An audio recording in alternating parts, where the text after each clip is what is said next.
A child smiles at you. Their hands are steady, small, and clean. They don't flinch. They've been trained not to. They don't understand the full weight of what they're doing because you made sure they wouldn't. You replaced their fear with obedience, their hesitation with discipline, their curiosity with drills and repetition until their mind no longer paused to ask why. And now they wait for your signal.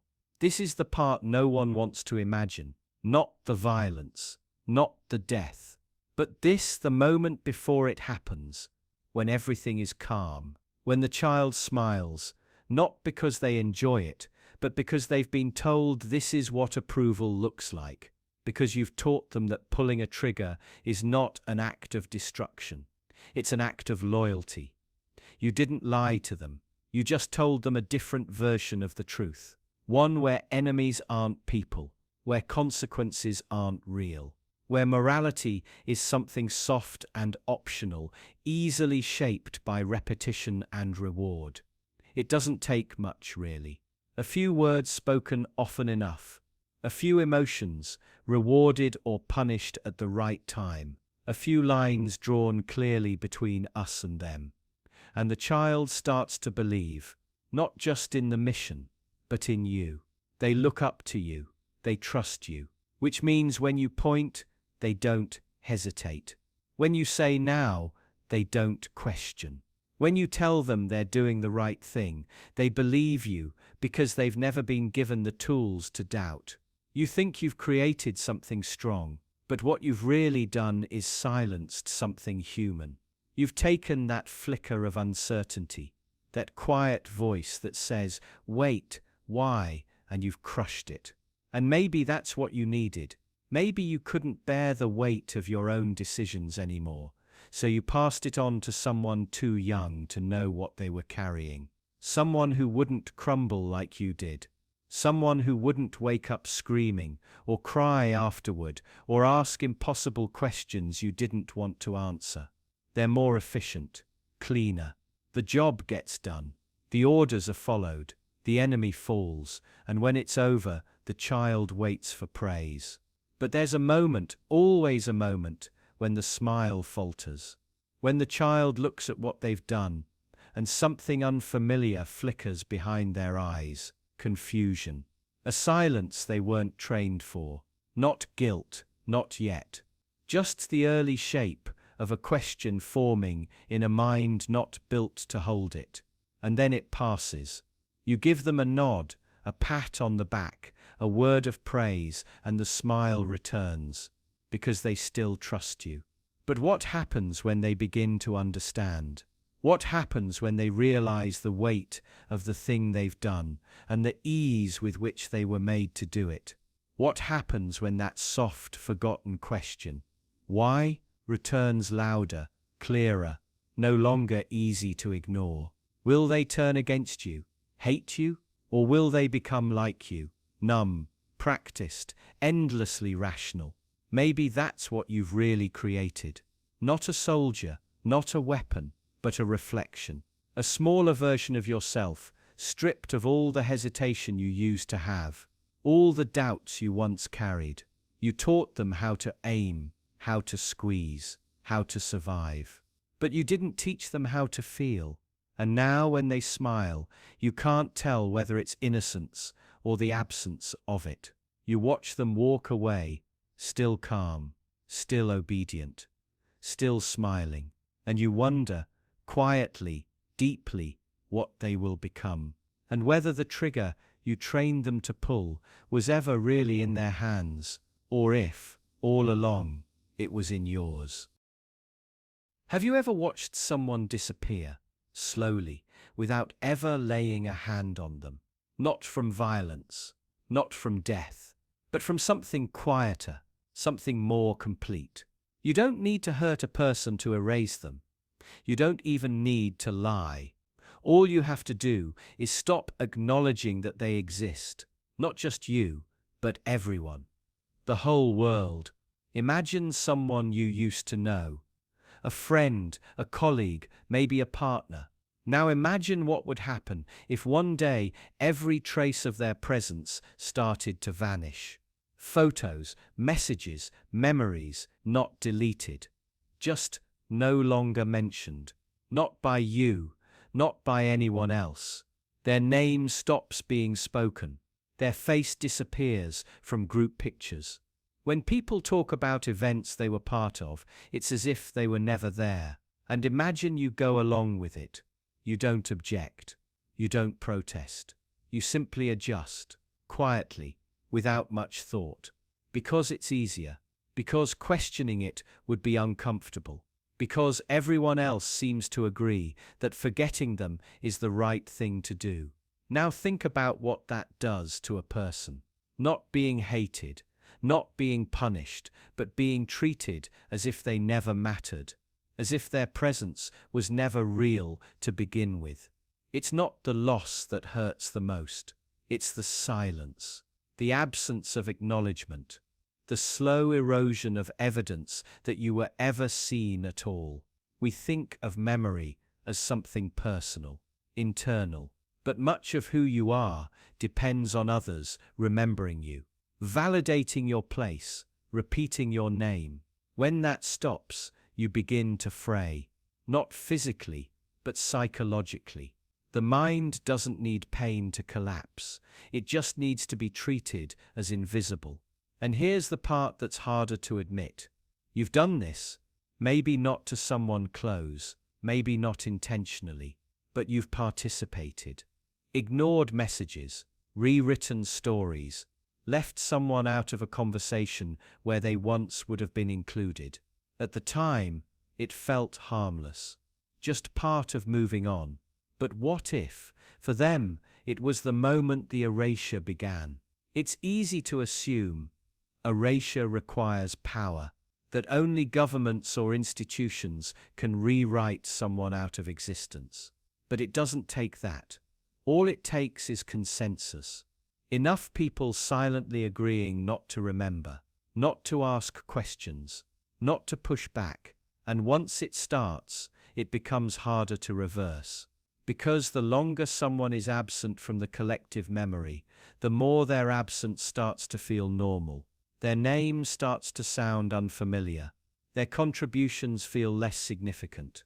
Eventually, their existence becomes a kind of taboo, not explicitly forbidden, but quietly discouraged. You start to hesitate before mentioning them.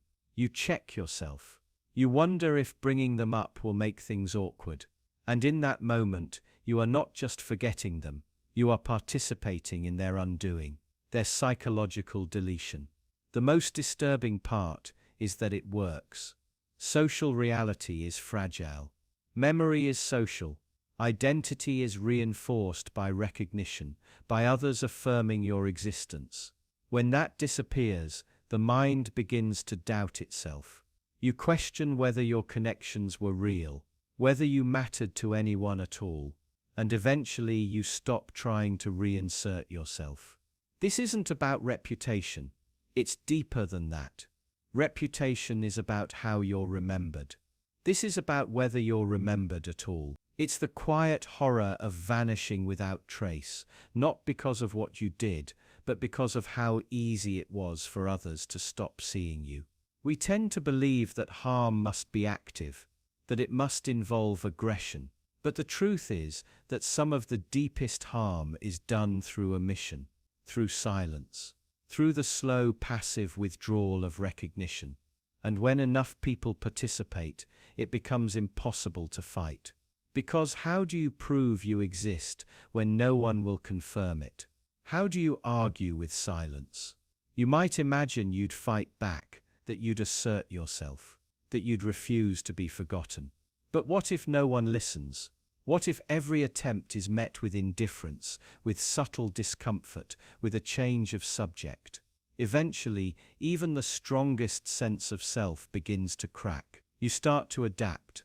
You lower your voice. You stop mentioning your past. You avoid the spaces you once felt part of. You shrink.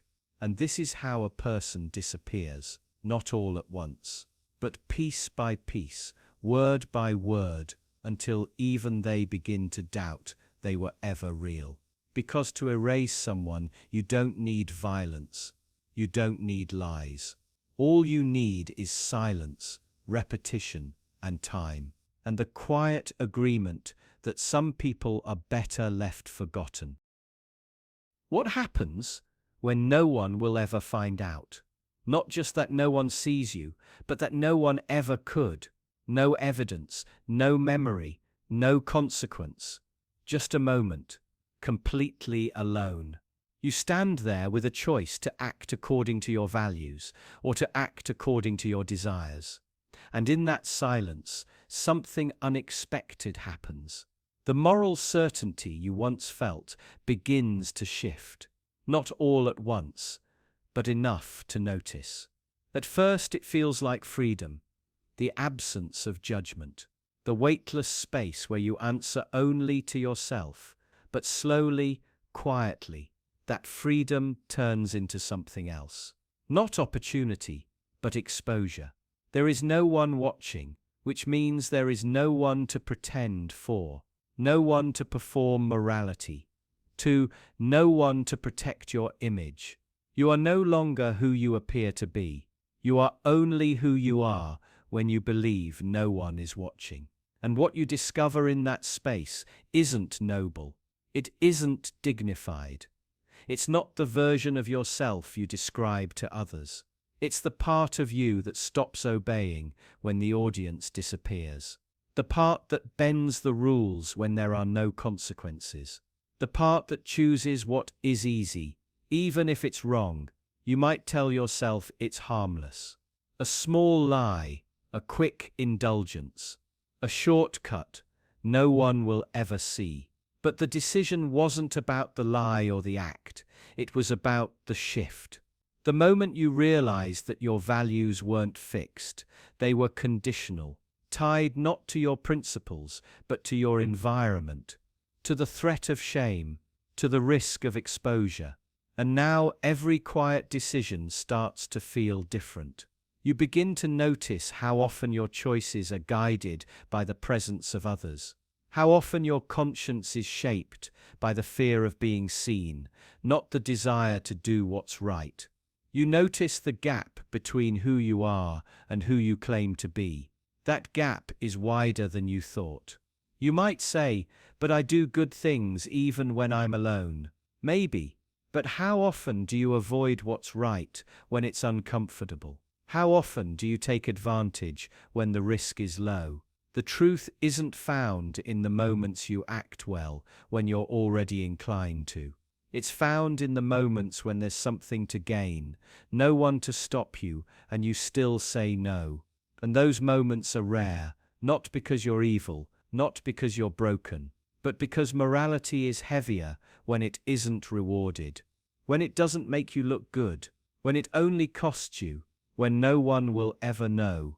You might think this only applies to serious things, major decisions, moral dilemmas, but it shows up everywhere, in the way you treat strangers when you're anonymous, in how you talk about people when they aren't there, in the rules you follow when there's no enforcement. Morality in its purest form exists only when you gain nothing from it. And what you start to realize is that most of your morality isn't about good, it's about fear. The fear of judgment, the fear of being seen as cruel, the fear of being excluded, disliked, punished. You behave not because it's right, but because you're scared of what happens if you don't. When that fear disappears, so do your morals.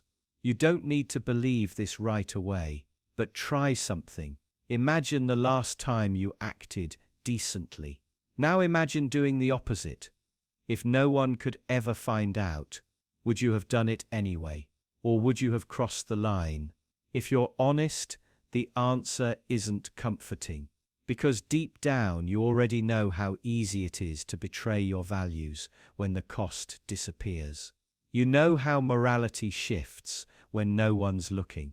You've felt the pull, the rationalizations, the justifications, the sudden sense that what was wrong before now feels reasonable, even deserved.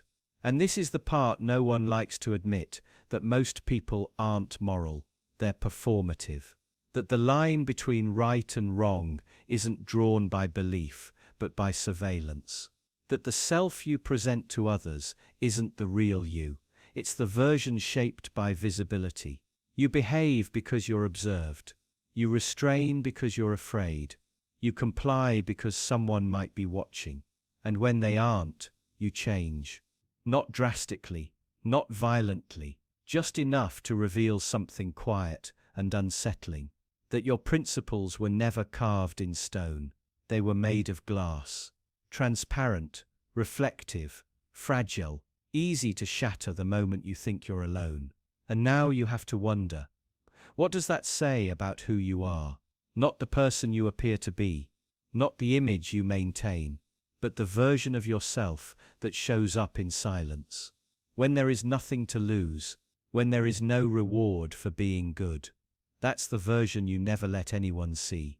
And that's the version that makes all the decisions that truly matter. Why would someone confess to a crime they didn't commit? Not under torture, not to escape a harsher sentence, not because they're confused, but because they want to belong. It sounds impossible, but it happens. More often than most people realize, someone walks into a police station or sits across from a friend and says the words, "I did it," even when they didn't. Even when they weren't there, even when they know it will ruin their life. And the disturbing part is, sometimes they feel relief, even pride. It starts small, a feeling of being outside, of watching everyone else move through the world, with certainty, with connection. Groups form around identity, around struggle, around pain, and you're on the edges. You're not hated, you're just not needed. So you wait, you try to find a way in. You laugh at the right moments, you agree when you're supposed to. But it doesn't feel like enough. They still don't see you, you're still not part of it. Then one day someone confesses. They admit to something dark, something violent. The room shifts. Everyone listens. There's horror, yes, but also attention. There's shock, but also intimacy. This person is now marked, known, and strangely accepted. You realize something: guilt can bring closeness. Shame can be a doorway. Confession is a kind of currency. And you have nothing to offer. So you invent a story. Or maybe just borrow one. You place yourself at the scene. You describe what you did. You make it vivid, detailed, personal. You don't just lie. You inhabit the lie. You give yourself over to it. And the reaction you get is everything. People lean in. They ask questions. They give you space to speak. Suddenly you're part of something. You have weight, identity. You belong. But something in you knows the truth. It whispers at the edges. You didn't do it. This pain isn't yours. But you push that voice away. Because the feeling of being inside, of finally being seen, is stronger than your guilt about the lie. And over time, the lie becomes less like a mask and more like a scar. Something you carry. Something you start to believe. You practice the emotion that should have been there. You force yourself to feel it. Until, eventually, the line between truth and performance disappears. Why does this happen? Why would someone destroy their own life for a feeling? Because the hunger to belong is stronger than the fear of punishment. Because isolation feels worse than guilt. Because to be invisible is to be nothing, and guilt, even false guilt, makes you someone. Now consider what this reveals about how we see guilt. We think of it as a burden, a punishment. But maybe guilt is also a signal, a badge, a form of meaning. Something people can gather around, point to, define themselves by. In some spaces, guilt becomes the only proof that you've suffered, and suffering is the price of admission. If you haven't been hurt or done harm, you don't deserve to speak, to be trusted. to be close. So what choice do you have? If you're untouched, you fake the wound, you claim the crime. But now imagine what happens afterward. Once the initial connection fades, once the novelty of your confession wears off, you're left with the consequences. The people who believed you, who now fear you, the legal system that doesn't know you're lying. The real victims who wonder why you're pretending to be one of them. And worst of all, the people you tried to impress, they move on, they forget. You're just another story now, another cautionary tale, and you're still alone. Only now, you've built a prison around yourself. What does that say about belonging, about identity, about the quiet, desperate choices people make when they feel like ghosts in their own lives? It says something uncomfortable, that the need to matter can override the instinct for self-preservation. That connection, even based on a lie, can feel more real than a life spent invisible. That some people would rather be hated for something they didn't do than forgotten for nothing at all. And maybe the most disturbing part isn't that someone would confess to a crime they didn't commit. It's that you can understand why. Some of the prisoners begged for the experiment to continue, not because they enjoyed it, not because it made them feel good, but because it made them feel something, anything. After enough time in silence, even pain becomes meaningful. Even humiliation becomes structure. That's how fragile the mind is. At first they resisted. They asked questions, tried to assert their identity, tried to hold on to some part of themselves that felt separate from the role they were being assigned. But the experiment didn't punish them. It didn't need to. It simply waited. It wore them down with routine, with powerlessness, with the slow erosion of expectation. Every day the lines blurred a little more, until the role wasn't a role anymore. It was who they were. And then came the shock. When it ended, when the doors opened and the roles were lifted, when the prisoners were told they could leave, that it had all been a simulation, a game, a test. Some of them broke down, not in relief, in confusion, in grief. They looked at the ones who had played guards and didn't recognize them anymore. These were people they had feared, obeyed, resented. And suddenly, they were just students again, standing awkwardly in the same clothes, with the same faces, but something had changed. The fear didn't go away. The shame didn't go away. The lines were erased, but the feelings remained. And then, the strangest thing happened. Some prisoners didn't want to leave. They asked if it could go on longer. They said they were fine, that they were used to it now, that it felt safer. Because outside the experiment, the world was unpredictable. Choices mattered again. Responsibilities returned. Inside, they had a script, a role, a structure. It was degrading, yes, but it was simple. It was clear. And once you surrender your identity to a role, once you believe it's not you, but just something happening to you, there's a kind of relief in that. A release from guilt, from conflict, from the burden of choosing who to be. The guards weren't real guards. They were just volunteers, told to act.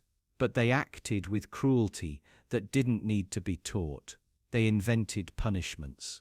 They created hierarchy. They humiliated people they had never met before.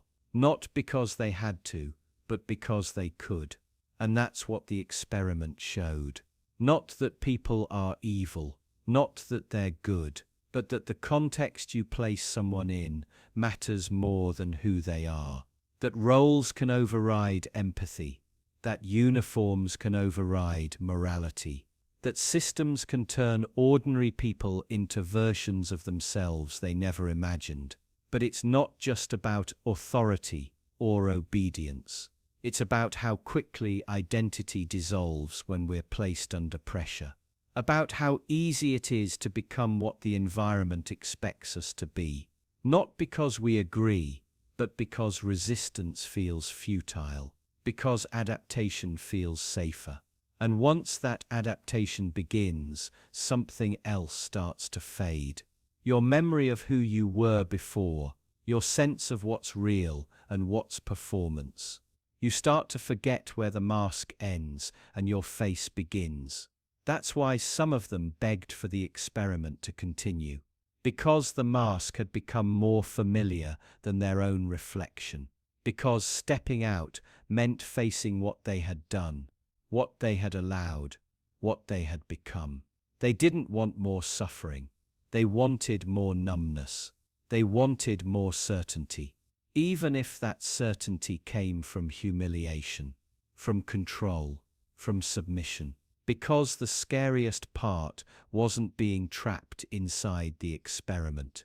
The scariest part was realizing how quickly it had become home. And maybe that's the real danger of these experiments. Not what they reveal about others, but what they reveal about you. That under the right conditions you might play along too. Not because you're cruel, not because you're weak, but because you're human. And the part of you that's most fragile, the part that clings to identity, to morality, to self, might not survive the pressure. It might slip away without you even noticing, replaced by something colder, something more obedient, something safer. And when it's over, and the mask is taken off, you might not want it to end either. Because once you've seen what you're capable of, once you've felt how easy it is to let go of who you are, it's hard to look in the mirror again. Not because you hate what you see, but because you're no longer sure it's really you. She's holding both of them, one in each arm. They're quiet, too young to understand anything except warmth, and maybe hunger, but she understands. She knows what's about to happen. She isn't choosing between right and wrong. There is no right. There is no wrong. Just a single brutal decision that has to be made. One child will stay. One will be left behind. You might think this is the kind of choice no one could make, that a mother of all people would refuse it, would fight, scream, collapse rather than decide. But she doesn't. She stays silent. Her arms tremble. Her eyes don't move. She already knows which child she's going to keep. And that's what makes this unbearable. Because the longer you look at it, the more you realize this isn't about survival. This isn't about saving a life. It's about the act of weighing two people you love equally and deciding that one of them is more worth loving. She doesn't say it out loud. She doesn't have to. Everything happens in the space between breaths. A slight shift in how she holds them. The way her gaze lingers longer on one than the other. She tells herself she's choosing the stronger one, or the weaker one, or the quieter one. Any reason will do, because no reason is enough. You want to believe she was forced, that the world gave her no other option, that this was some cruel, inescapable situation. And maybe that's true, but it doesn't change what it feels like inside her mind. It doesn't change what it means to look into two identical faces and walk away with only one. Later she'll wonder if the one she left behind cried, if he watched her go, if he understood, even for a moment, that he'd been chosen against. She'll imagine 100 versions of that goodbye, 1,000 ways he could have reached out, and every time her memory will supply the same answer: she didn't turn back. There's a lie we like to tell ourselves, that love always protects, that a mother's love is limitless, that no parent could ever make a choice like this. But here, in this moment, love isn't enough. It doesn't stretch. It doesn't cover both. It divides. It separates. It betrays. And she'll carry that betrayal forever. The one she keeps won't know. At first, he'll grow up surrounded by care, by silence, by unspoken grief. He might ask one day about the missing half of himself, and she'll pause too long before answering. Because how do you explain that you made a choice between your children, and no matter what your reasons were, you'll never stop doubting them? She'll try to believe she made the best choice she could, that it was necessary. But necessity doesn't absolve. It just hides the wound behind language, behind practicality, behind silence. And silence, more than anything, is what will echo between her and her child. Because even if he never asks, he'll know. Somewhere inside him, he'll feel it, that he was chosen, that he survived, not by accident, but by decision. He'll wonder what part of him tipped the scale. And even if she never tells him, he'll carry the weight of being the one who stayed. And what if he fails? What if he grows into someone ordinary or cruel or broken? What if she looks at him one day and wonders, was it the wrong choice? That's the part no one says out loud, that after the decision is made, after one child is gone, nothing gets easier. It only becomes quieter, more permanent. She might even wish she had chosen the other, not because he would have been better, but because not knowing would have been easier than living with what is. There's a kind of grief that has no end, not because it's too painful, but because it never resolves. It stays with you, not as sorrow, but as a question you can never stop asking. That's the grief she'll carry, not of loss, but of selection, of having stood at the edge of something unimaginable and having made it real with her own hands. And maybe that's the darkest part, that we want to believe there's always a third option, a way to save everyone, a loophole, but sometimes there isn't. Sometimes all that's left is choice, and she made hers, with eyes wide open, with both arms full, one child in each, one heartbeat left behind. Would you press it? The button is small, white, and unmarked. Nothing happens when you touch it. No sound, no click, no feedback at all. It's so quiet, so uneventful, it's almost hard to believe it works. But you're told that pressing it will kill a stranger, someone far away, someone you'll never meet, someone whose name you won't know. You're also told it will save 5 others, people who are suffering, people who will die without your intervention. The math is familiar, 1 death to save 5 lives. You've heard this idea before. You've probably even said you'd do it, theoretically. But now it's here, now it's real, and there's no sound. It's strange how silence makes everything harder. If the button made a loud clang or flashed red, if alarms blared or a countdown began, maybe you'd feel the weight of it more clearly. But without any reaction, the moment just passes. You press it, and the world looks exactly the same. There's no confirmation, no proof, no ceremony. Just the absence of doubt, or the presence of it, endlessly. And yet, someone dies. That's what you've been told. That's what you have to believe. So would you still do it? It's easier when you feel involved, when there's pain, noise, resistance. When there's effort, it feels like a sacrifice. But this is clean, effortless, sanitized. And maybe that's what makes it harder. There's no struggle to hide behind, no physical pain to justify. Only a quiet decision and the idea that someone somewhere stops breathing because of it. It would be easier if they were right in front of you. If you had to watch. If their eyes met yours, then the difficulty would make sense. You'd know why it hurt, but now it's just this quiet moment, and your refusal is just as invisible as your action would be. If you don't press it, 5 people die, and again you'll never see them. Never know who they were, so it becomes abstract. Numbers, hypotheticals, and abstraction is safety.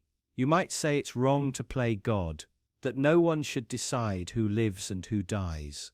But your inaction is still a choice. You're still deciding. You're just refusing to admit it. You're pretending that by doing nothing, you're innocent, that morality is in the silence. But that's not true. Silence isn't neutral. It's quiet complicity. And still your hand doesn't move. You want something to force you, some loud mechanism, some finality. But it's just you, alone, with a silent button and a silent consequence. You start to realize how much of your morality depends on feeling, on being seen, on emotional confirmation. Because the idea of killing someone should feel terrible. It should tear you apart. But what if it doesn't? What if this strange, clean method strips that feeling away? What if you're capable of doing terrible things, as long as they're quiet? The button asks you something simple, not about who you are in theory, but who you are when nothing reacts, when no one is watching, when no one will ever know. Would you kill to save 5 people if the death made no sound, if there were no blood, no witnesses, no proof? Would you do it if it felt exactly like doing nothing? Or would you refuse, not because it's wrong, but because the silence leaves you with nothing to hold on to? No redemption, no clarity, only the possibility that you killed someone you'll never see, and you'll never be sure it even mattered. And that's the part that stays. The thought that you could press a button and nothing would change. Nothing, except the quiet, invisible death of someone who trusted the world to be safe in its silence. And maybe the only real question is this: are you hesitating because it's wrong, or because it's too easy? They didn't tell anyone. No news reports, no military alerts, no public explanation. Just one morning, out of nowhere, air raid sirens began wailing across a scattered cluster of small cities. Radios cut to static. Cell service vanished. Strange rumbling sounds moved through the distance, low and deep, like the earth itself was shifting. And for the people living there, the only message they received came from emergency broadcast signals. This is not a drill, but it was. There were no missiles, no bombers, no enemies. The war wasn't real. It had been simulated on purpose, carefully constructed, mapped, executed, and contained. A fully staged, high-stakes emergency. Its sole purpose wasn't strategic or military. It was psychological. They wanted to see how people respond, not in theory, not in studies, but in the raw, in real time, under real fear. How long does it take before people turn on each other? How do social bonds collapse when threat becomes imminent? At what point do leaders crack? Do neighbors betray? Do families fracture? They wanted answers that statistics couldn't give them. They wanted to see what people really are when they believe they're about to die. And so for 72 hours, an entire fabricated crisis was fed to civilians like a drip of acid, slow, unrelenting, impossible to ignore. The infrastructure of daily life was subtly dismantled. Stores were emptied. Roads were blockaded. Rumors were planted. But no one watching knew the truth. The experiment wasn't just about fear. It was about trust. What does a person do when the authority they rely on gives them no way out? When every option looks like a trap? When even their own memories start to feel unreliable? There were no warning signs for the people inside. No clues, just the rising weight of dread. And as the panic settled in, observers recorded everything. They watched who left first, who stayed behind, who hoarded, who shared, who lied. They measured cortisol levels, monitored heart rates, logged expressions, breakdowns, silences. Families were tested with carefully planted stressors, lost children, power outages, strangers who seemed injured but weren't. And the worst part is, not everyone figured out it was fake. Not even afterward. Some continued to believe the war was still happening, just hidden. Some refused to accept any explanation. They insisted it had all been covered up. Others remembered things that never happened: burned buildings, violent mobs, helicopters falling from the sky. But none of that was real. They'd been altered. The fear had rewritten their minds. The researchers called it a success. They said the findings would help prevent future catastrophes. They claimed the deception was justified by what it could reveal. But the truth is simpler than that. They created suffering on purpose. Not to solve it, but to study it. And no amount of justification can change that. Now consider this. If you were one of the subjects, if you had gone through that simulation, unknowingly, how would you feel now? Would you trust your memories? Would you trust your instincts? Would you trust anything at all? Because the war never happened. But the fear was real, and maybe that's the only part that ever really matters. He was the one who always smiled at you in the hallway, the one who remembered your birthday, who asked about your family, who never raised his voice, the one who made you feel safe. So when the truth came out, when you learned what he had done, it wasn't shock that hit you first. It was something worse.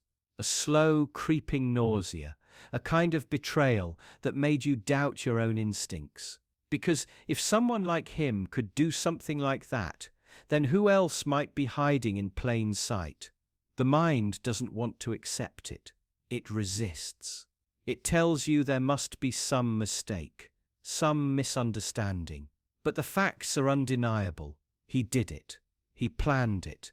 And he hid it perfectly. For years. You replay the moments in your head.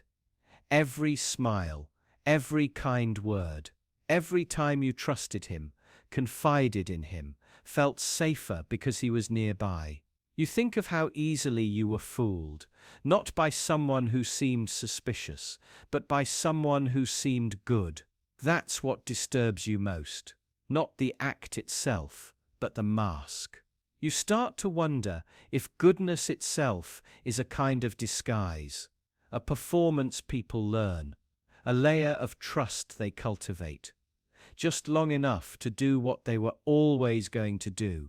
Because real monsters don't look like monsters. They don't lurk in shadows or leer in alleys. They walk beside you, softly, gently. They make you laugh. They make you feel seen. And that's why they get away with it. The more trusted they are, the easier it is. Their reputation becomes armor. Their kindness becomes proof. You defend them instinctively, not because of what you know, but because of what you believe. Because you want to believe that trust means safety, that familiarity means protection. But it doesn't. Trust is just an invitation, a vulnerability offered. And the people you trust the most are the ones with the greatest access to you. They know where you feel weak. They know what you'll overlook, what you'll excuse, what you'll never suspect. And maybe that's the darkest part of all, that when harm is done by strangers, we feel violated. But when it's done by someone we trusted, we feel complicit, like we should have known. Like some part of us let it happen. You think back to how confident you felt, how certain, how quickly you dismissed your doubts, your gut feelings, the moments that didn't quite add up. You didn't just trust him, you protected him. You gave him credibility. Every time you told someone else he was a good man. Every time you spoke his name with warmth. And now that trust is a weight you can't shake, you wonder how many others are out there. How many more smiles are hiding secrets? How many acts of quiet violence are cloaked in reputations of gentleness and warmth? How many times harm is overlooked, not because it's hidden, but because it's done by someone you believe incapable of doing it? You want to think this is rare, that it only happens with certain types of people, that there are signs, patterns, clues. But the truth is harder. The truth is that the most trusted people are often the ones who get away with the worst things, because their trustworthiness is part of the design. They study people. They understand how to blend in, how to charm, how to build reputations brick by brick. Not out of care, but out of calculation.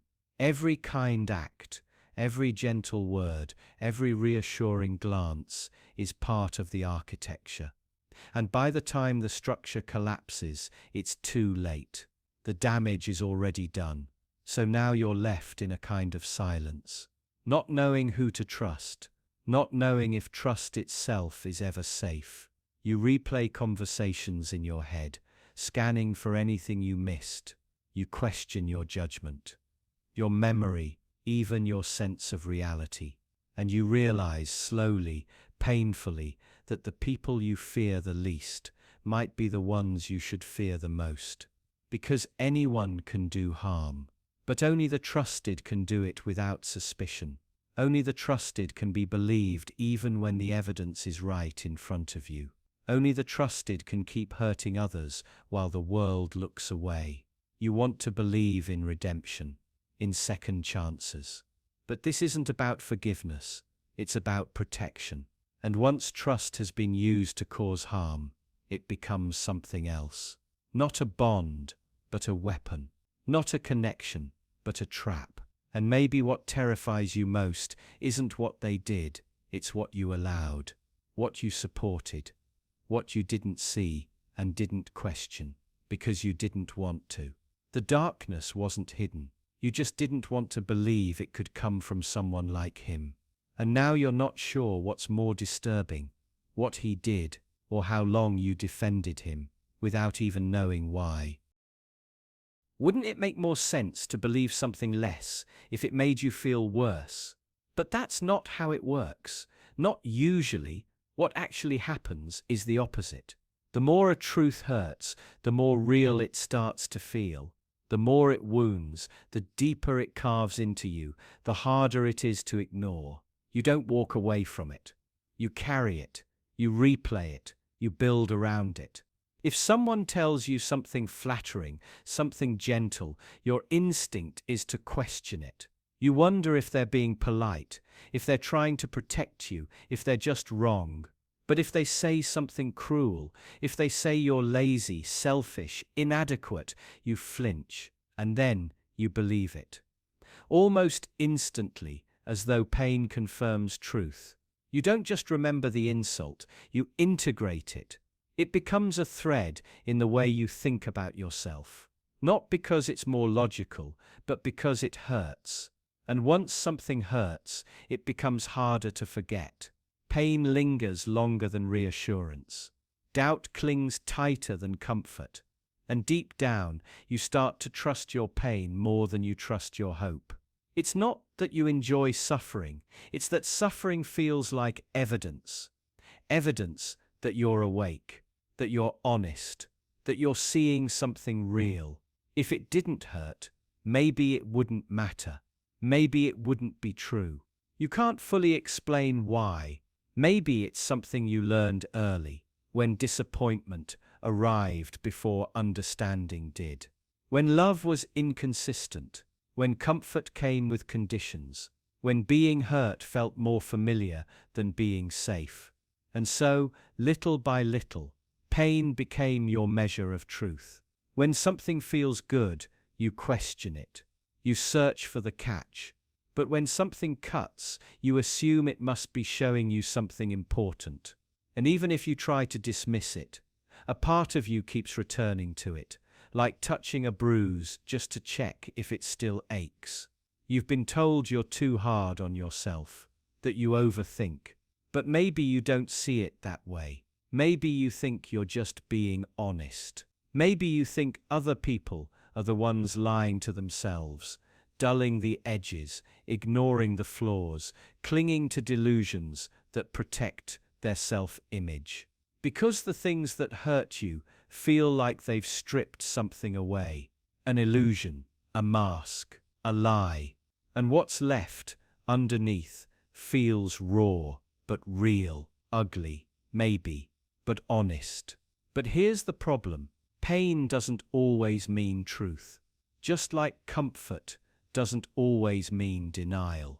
Some things hurt because they're cruel, not because they're accurate. Some things feel harsh because they're designed to manipulate, not to reveal. And if you trust pain too much, you become easy to control, easy to wound, easy to convince that the worst things someone says about you must be the most true. You start to internalize messages not because they're earned, but because they're sharp. Someone criticizes you, and it echoes for years. Someone praises you, and it disappears in seconds. You start to measure yourself by what breaks you, not by what strengthens you. You believe the damage more than the healing, and over time, that does something to you. It skews your compass. It distorts your reflection. You begin to confuse suffering with clarity. You seek out voices that confirm your worst suspicions about yourself. Not because you want to suffer, but because you want to be sure. You want to stop pretending. You want to know where you really stand. But in doing that, you let pain become the judge, and pain is not fair. Pain is not wise. Pain is not interested in the full picture. It isolates. It drowns out everything else until it feels like the only thing that matters. And if you're not careful, you start building your identity around it. Not intentionally, not dramatically, quietly, slowly. You make small decisions based on avoiding certain wounds. You censor your thoughts. You shape your relationships. You lower your expectations, not because you've grown realistic, but because you've grown afraid. Afraid that if something hurts, it must be true. And if it's true, then it's final.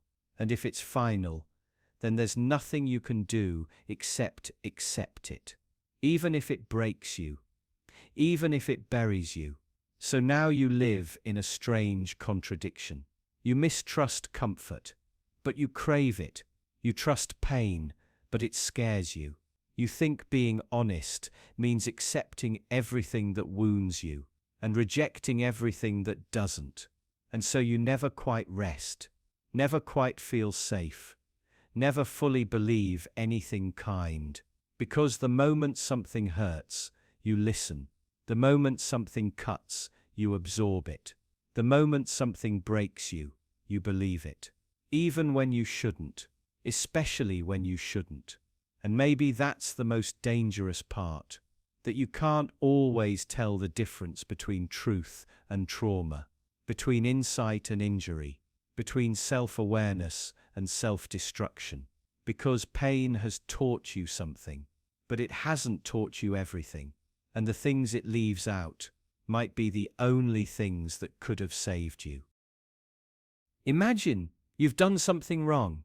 Not a small mistake, not a simple oversight, but something that violates your deepest values. Maybe you hurt someone who trusted you. Maybe you betrayed a promise.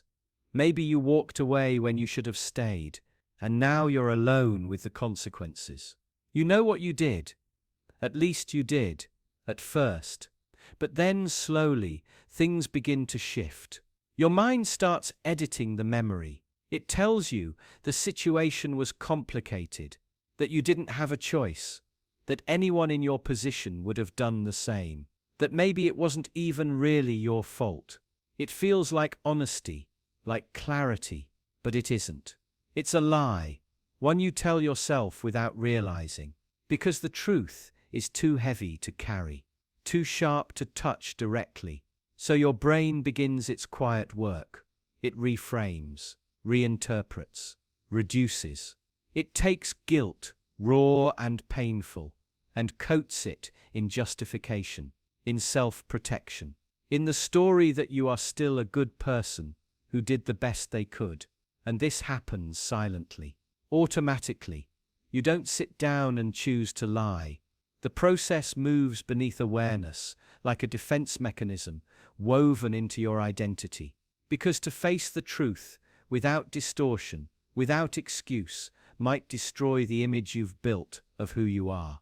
It's not that you forget, It's that the memory becomes something else, something manageable. The timeline blurs, motivations rearrange, details fade or sharpen, depending on what makes you feel better. The guilt becomes less about what happened and more about how you feel about yourself. Sometimes you even start to believe that you were the victim, that your pain matters more than the harm you caused, that your suffering excuses your actions. The lie becomes part of your reality, indistinguishable from truth. You might tell others a version of the story, one that makes you look slightly better, and over time, that version replaces the original. You repeat it often enough that you forget it was ever different. You forget that you chose, and that choice had consequences. And maybe no one ever calls you out. Maybe the harm fades from view. The person you hurt moves on, or doesn't. But either way, the lie remains safe, unchallenged, embedded in who you are. But it doesn't disappear. It lingers in the background. In the way you flinch at certain questions. In the vague unease that comes with praise. In the moments of silence when you remember. Not what happened, but what you had to erase in order to live with it. This isn't rare. It's how the human brain works. We are wired not for truth, but for survival. And psychological survival often means avoiding the pain of guilt at any cost. Even if that cost is integrity. And the more often you do it, the easier it becomes. Each time you let the lie stand, the distance from truth grows. Until eventually, you're not lying to avoid guilt. You're lying because the truth has become unrecognizable. You tell yourself you learned, that the experience made you stronger, that it revealed something important. And maybe that's true. But if the strength you gained came at the cost of honesty, then it isn't strength. It's just a more comfortable form of self-deception. Now imagine someone confronts you. Calmly, gently, they remind you of what really happened. Of what you said, what you did. And for a moment, your brain can't reconcile the contradiction. You feel a flash of shame, like a wound reopening. But almost immediately, your defenses rise. You reject their version. You question their memory. You accuse them of exaggeration, or bitterness, or misunderstanding. Not because you believe they're wrong, but because if they're right, everything you've built around the lie starts to crumble, and you can't afford that. You've gone too far. You've told the story too many times. You've based too much of your identity on its truth. So the lie stays, and the guilt doesn't disappear. It just becomes quieter, more hidden, more permanent. You convince yourself that the past doesn't matter, that what's done is done, that the only thing that counts is who you are now.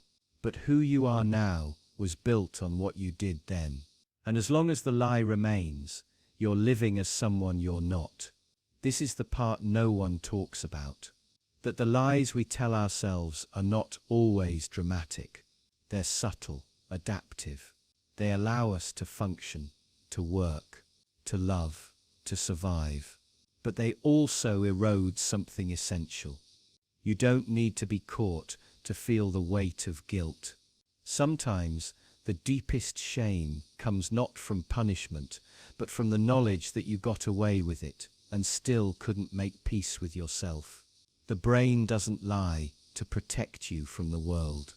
It lies to protect you from yourself, from the version of you that you don't want to believe exists. And that's why the truth feels so dangerous. Because if you ever allowed yourself to look directly at it, without filters, without excuses, you might not be able to bear what you see. Imagine someone you loved, deeply, painfully, was gone, not dead, just removed, erased from your feelings, like a wound that healed without a scar. You remember them, you know who they were. But when you try to feel what you used to feel, there's only silence. That's what they were testing.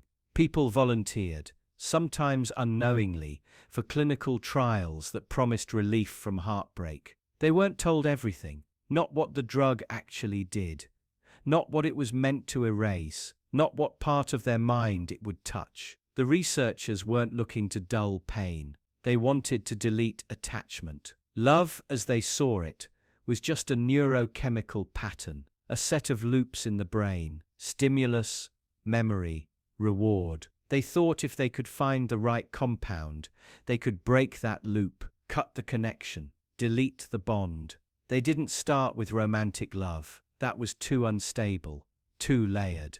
They began with something simpler: a pet, a sibling, a friend, someone the subject had cared about for years. They'd show photos, play recordings, read messages. Then after the drug was administered, they'd show the same materials again. At first, nothing changed. The subject still smiled, still cried, still reached for something they couldn't quite articulate. But then came the gap. It started as a delay, a hesitation, like the brain searching for a feeling that wasn't there anymore. People began describing memories in the past tense, not because they were over them, but because the feeling was gone. One subject broke down, not from grief, but from confusion. She looked at a photo of her partner and said, "I know I loved him, I just don't know what that means anymore." Another said, "It's like remembering pain without actually feeling hurt." The researchers called this a success. They mapped brain activity, saw the expected reduction in limbic system engagement. They celebrated the diminished emotional response as evidence of therapeutic potential for PTSD, for complicated grief, for romantic obsession. But they ignored the aftershocks. People didn't just lose their pain, they lost something else. They lost the ability to connect in the same way again. Their next relationships felt shallow, mechanical. They described affection without depth, compassion without pull. They could act lovingly, but never feel it in the same place. One participant asked, "What if the part of me that could feel deeply is just gone now?" And no one had an answer. The more they tested, the more they saw the same pattern. Relief came quickly, then emptiness, a flatness of self, like a part of their identity had been amputated, cleanly, efficiently, irreversibly. What made it worse was the uncertainty. They couldn't tell how much had been taken. They couldn't measure what was missing.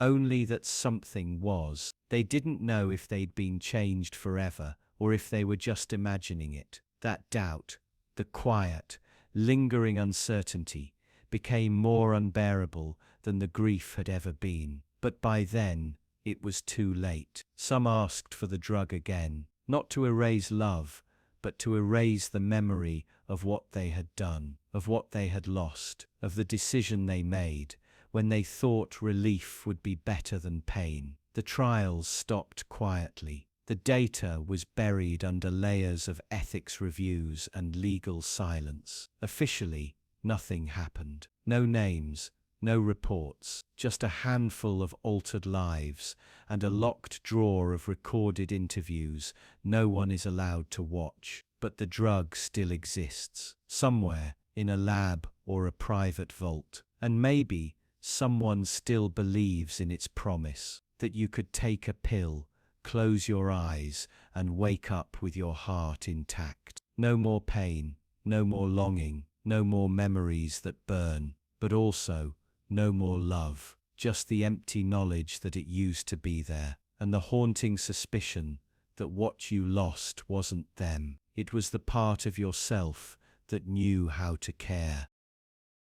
Would you use a child to break an adult's mind? Not to kill, not to torture, just to dismantle a person's will quietly, efficiently, without blood. Imagine that's your mission, and someone suggests use a child, not as a soldier, not as bait, but as the weapon itself. The child walks into the forest, where enemy soldiers wait, tired and uncertain, already on edge. The child is small, dirt on their face, the eyes wide, silent, alone. The enemy stops. They lower their weapons. Something shifts. For a moment, they remember their own childhoods, their families. The war fades just slightly, and in that pause, something inside them weakens. They take the child in, feed them, talk to them. Some even smile. And then the child begins to speak, carefully, slowly. They tell stories about suffering, about the brutal enemy who destroyed their home, the enemy those soldiers supposedly came to fight. But they're not talking about your side, they're talking about theirs. Lies, twisted half-truths, designed for one purpose, to make the soldiers doubt. Not all at once, just enough. Just enough for suspicion to spread. Just enough to create silence between comrades. Just enough to make one of them hesitate the next time orders are given. Now imagine, the child was trained for this. Not told what they were doing, not fully, but shaped, coached. Every word memorized, every tear practiced. Not real grief, just what looks like it. And it works. Again and again. Squads unravel. Morale cracks. Orders get questioned. The enemy begins to turn on itself. You're not killing them.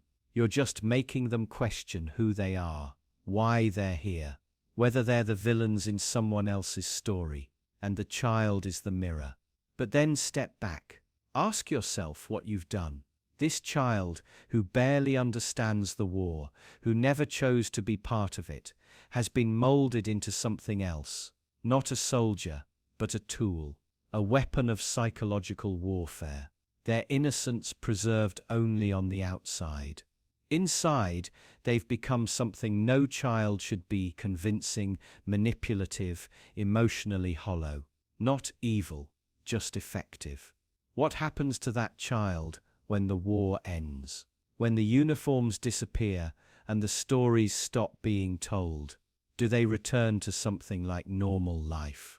Or do they grow up, never knowing if their feelings are real or rehearsed?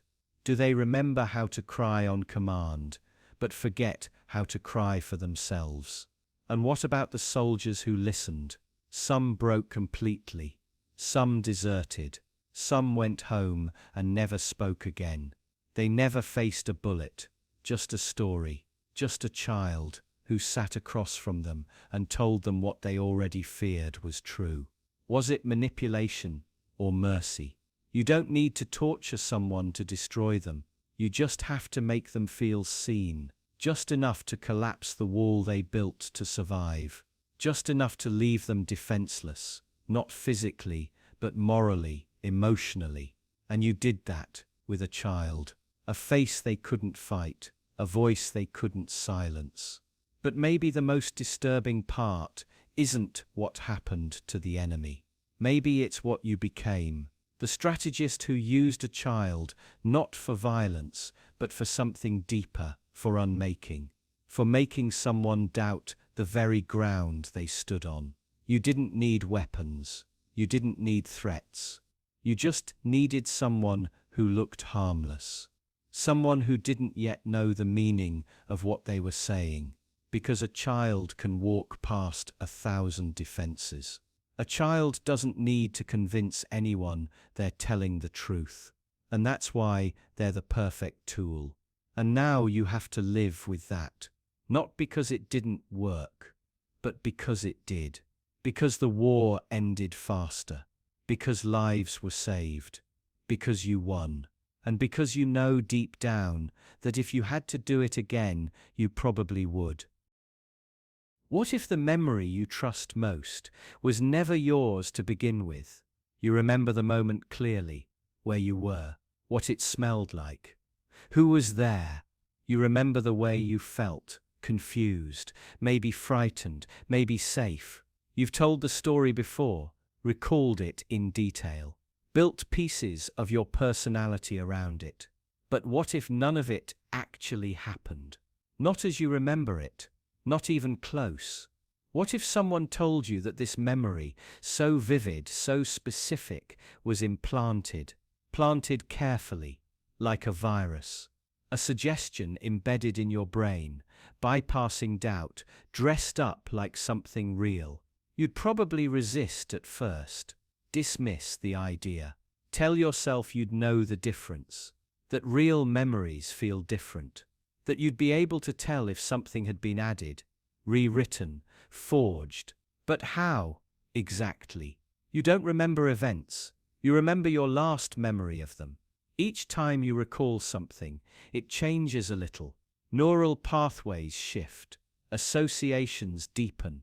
The act of remembering is also the act of editing. You're not recalling a file, you're reconstructing a moment. And every reconstruction is a little more false than the last. Now imagine someone understood this, understood how malleable, how fragile, how easily rewritten the human memory really is. And they used it, not to lie to you outright, but to slowly infect your memory, not to erase it, but to nudge it. Adjust a word, shift a face, add a detail, remove another, not all at once, just over time, quietly. You wouldn't notice, that's the point.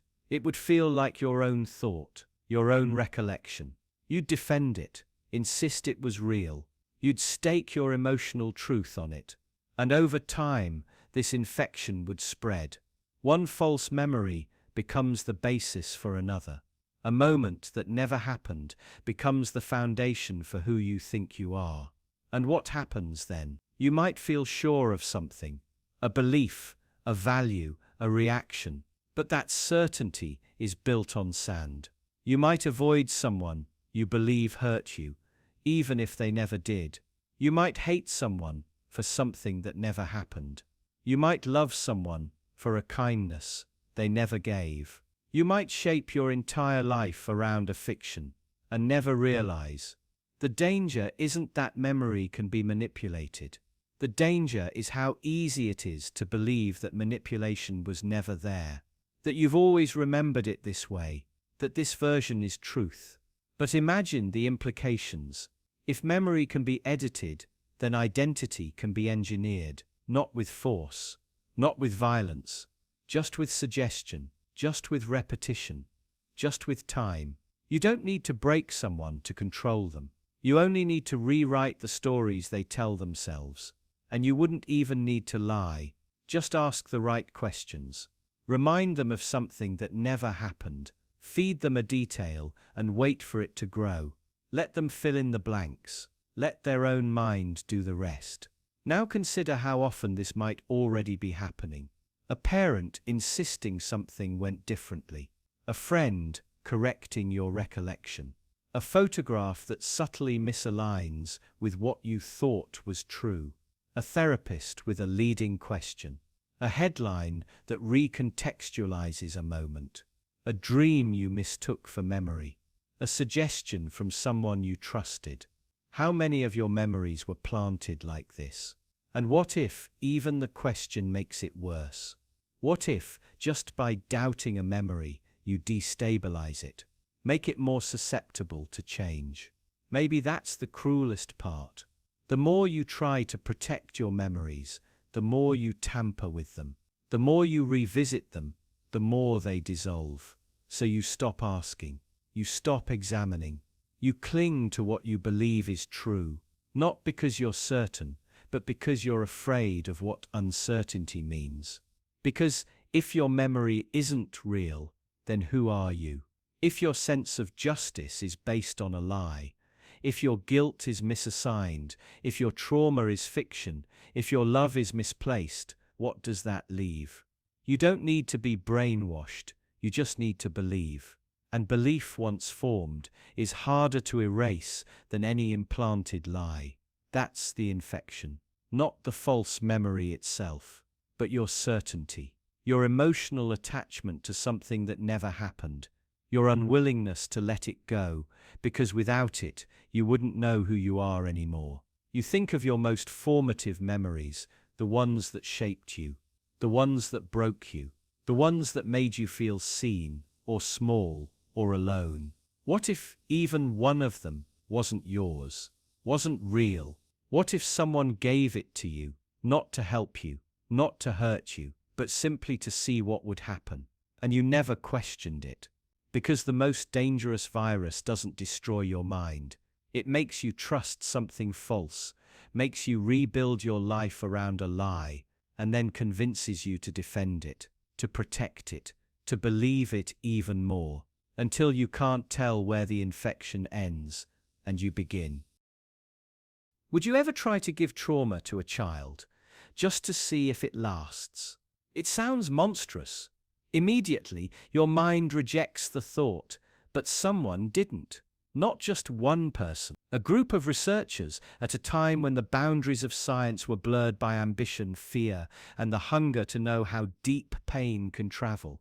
They didn't stumble into it. They planned it. Intentionally, carefully, they took animals first. Rats, small, twitching, terrified. They shocked them, starved them, exposed them to terror until their behavior broke. Then they watched, waited, bred them. And when the pups were born, untouched by pain, unstressed, unshocked, they looked for signs, and they found them.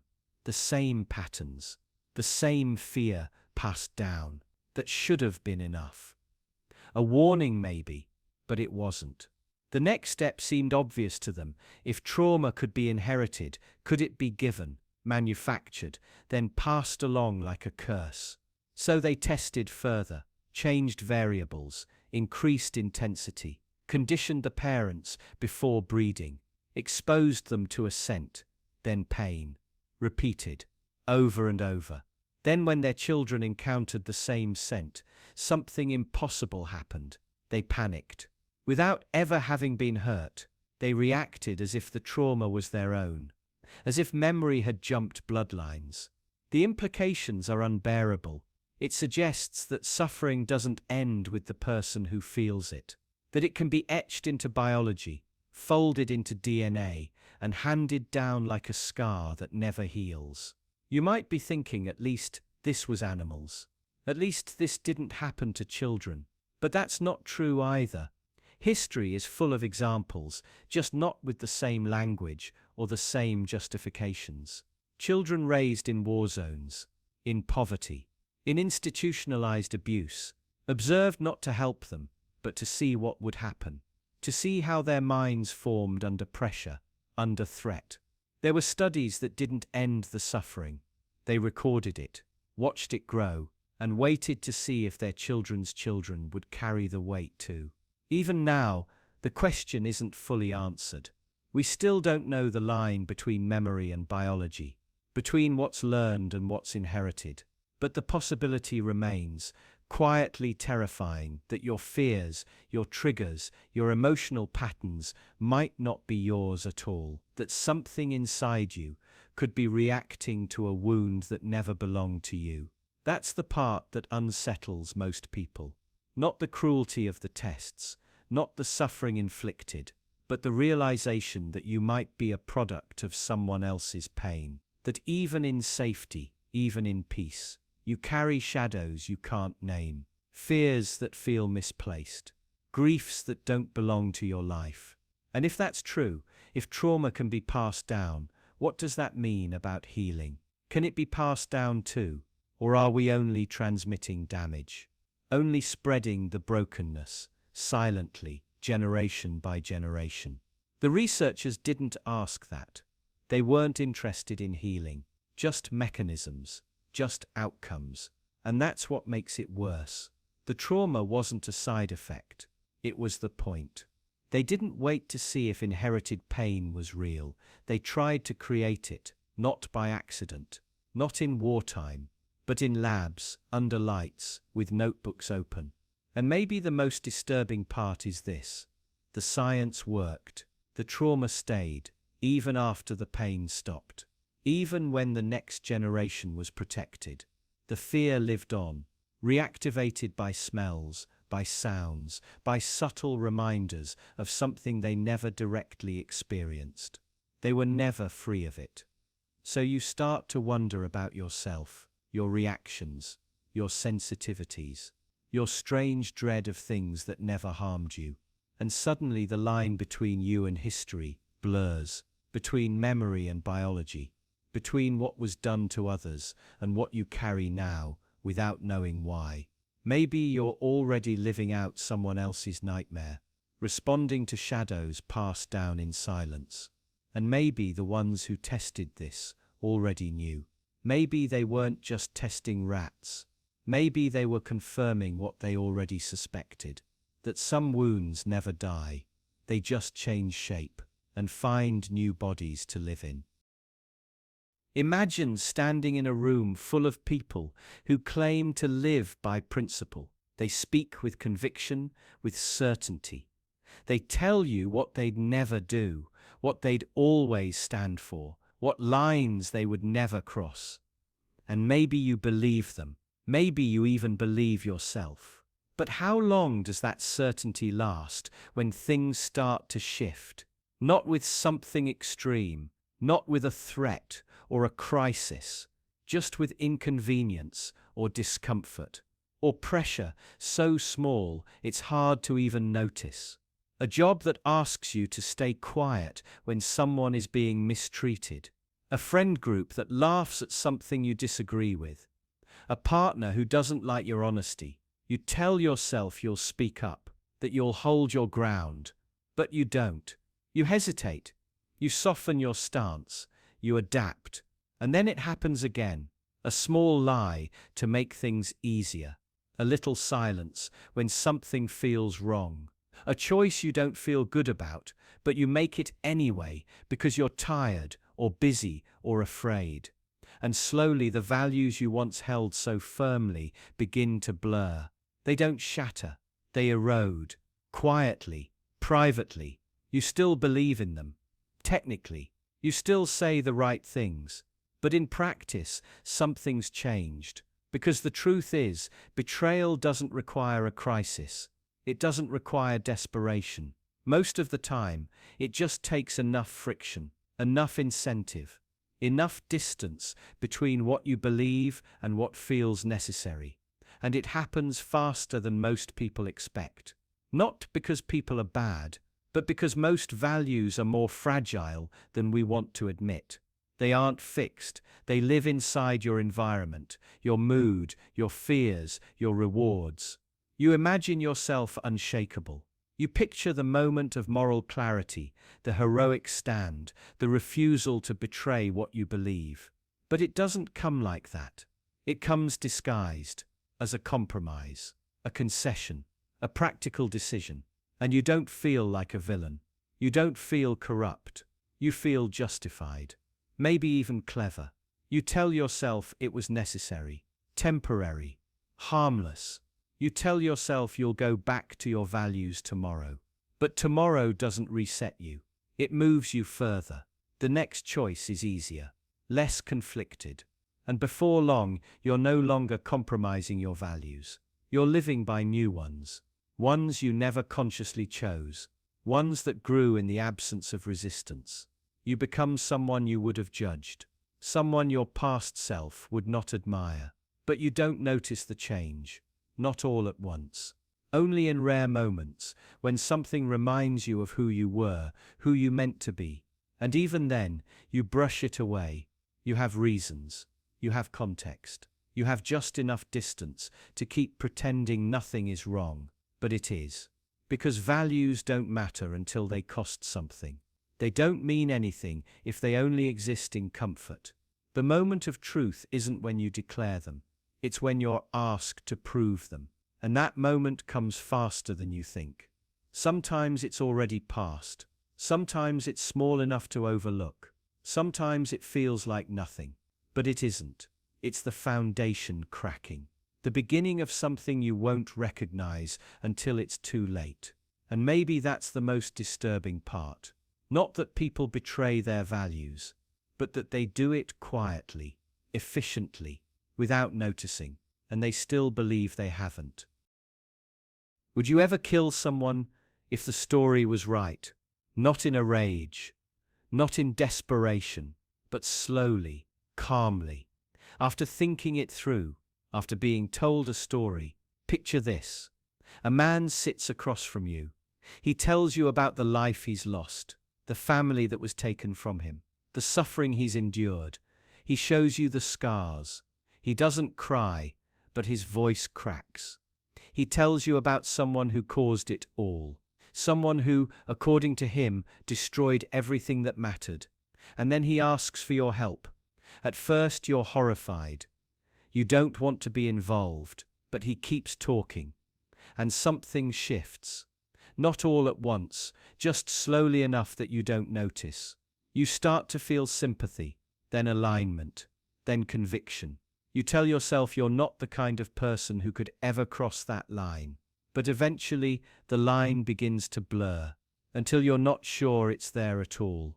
The idea is simple. You don't need to be evil to kill. You just need to believe you're doing something good.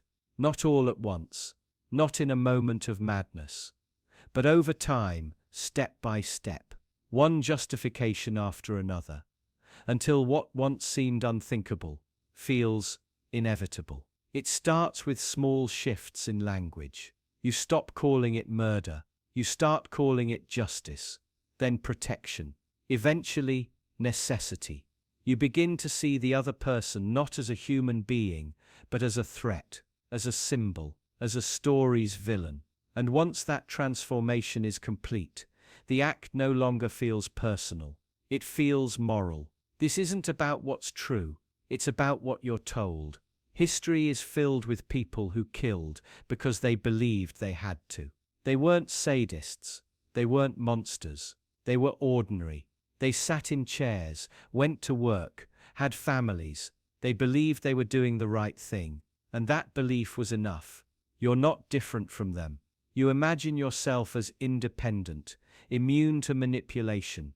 You think you'd see through the lies, that your morality would protect you. But stories are powerful, and when told well, they don't feel like lies. They feel like truth you always suspected.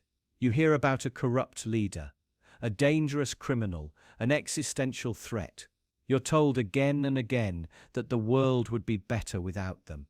And slowly something in you agrees. Not emotionally, not impulsively, but intellectually, coldly, rationally. You imagine their death. You tell yourself it's unfortunate, but necessary. And by the time the moment comes, the decision doesn't feel extreme. It feels overdue. Now imagine, someone shows you new information, a piece of the story you didn't know, a contradiction, a doubt. And you realize maybe it wasn't true. Maybe it was all based on lies. Would that stop you? Would it undo what you'd already decided? Or would you double down? Would you tell yourself that the story still made sense?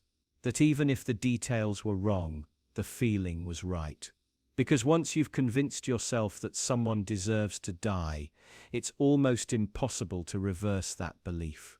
Not because of facts, but because of pride.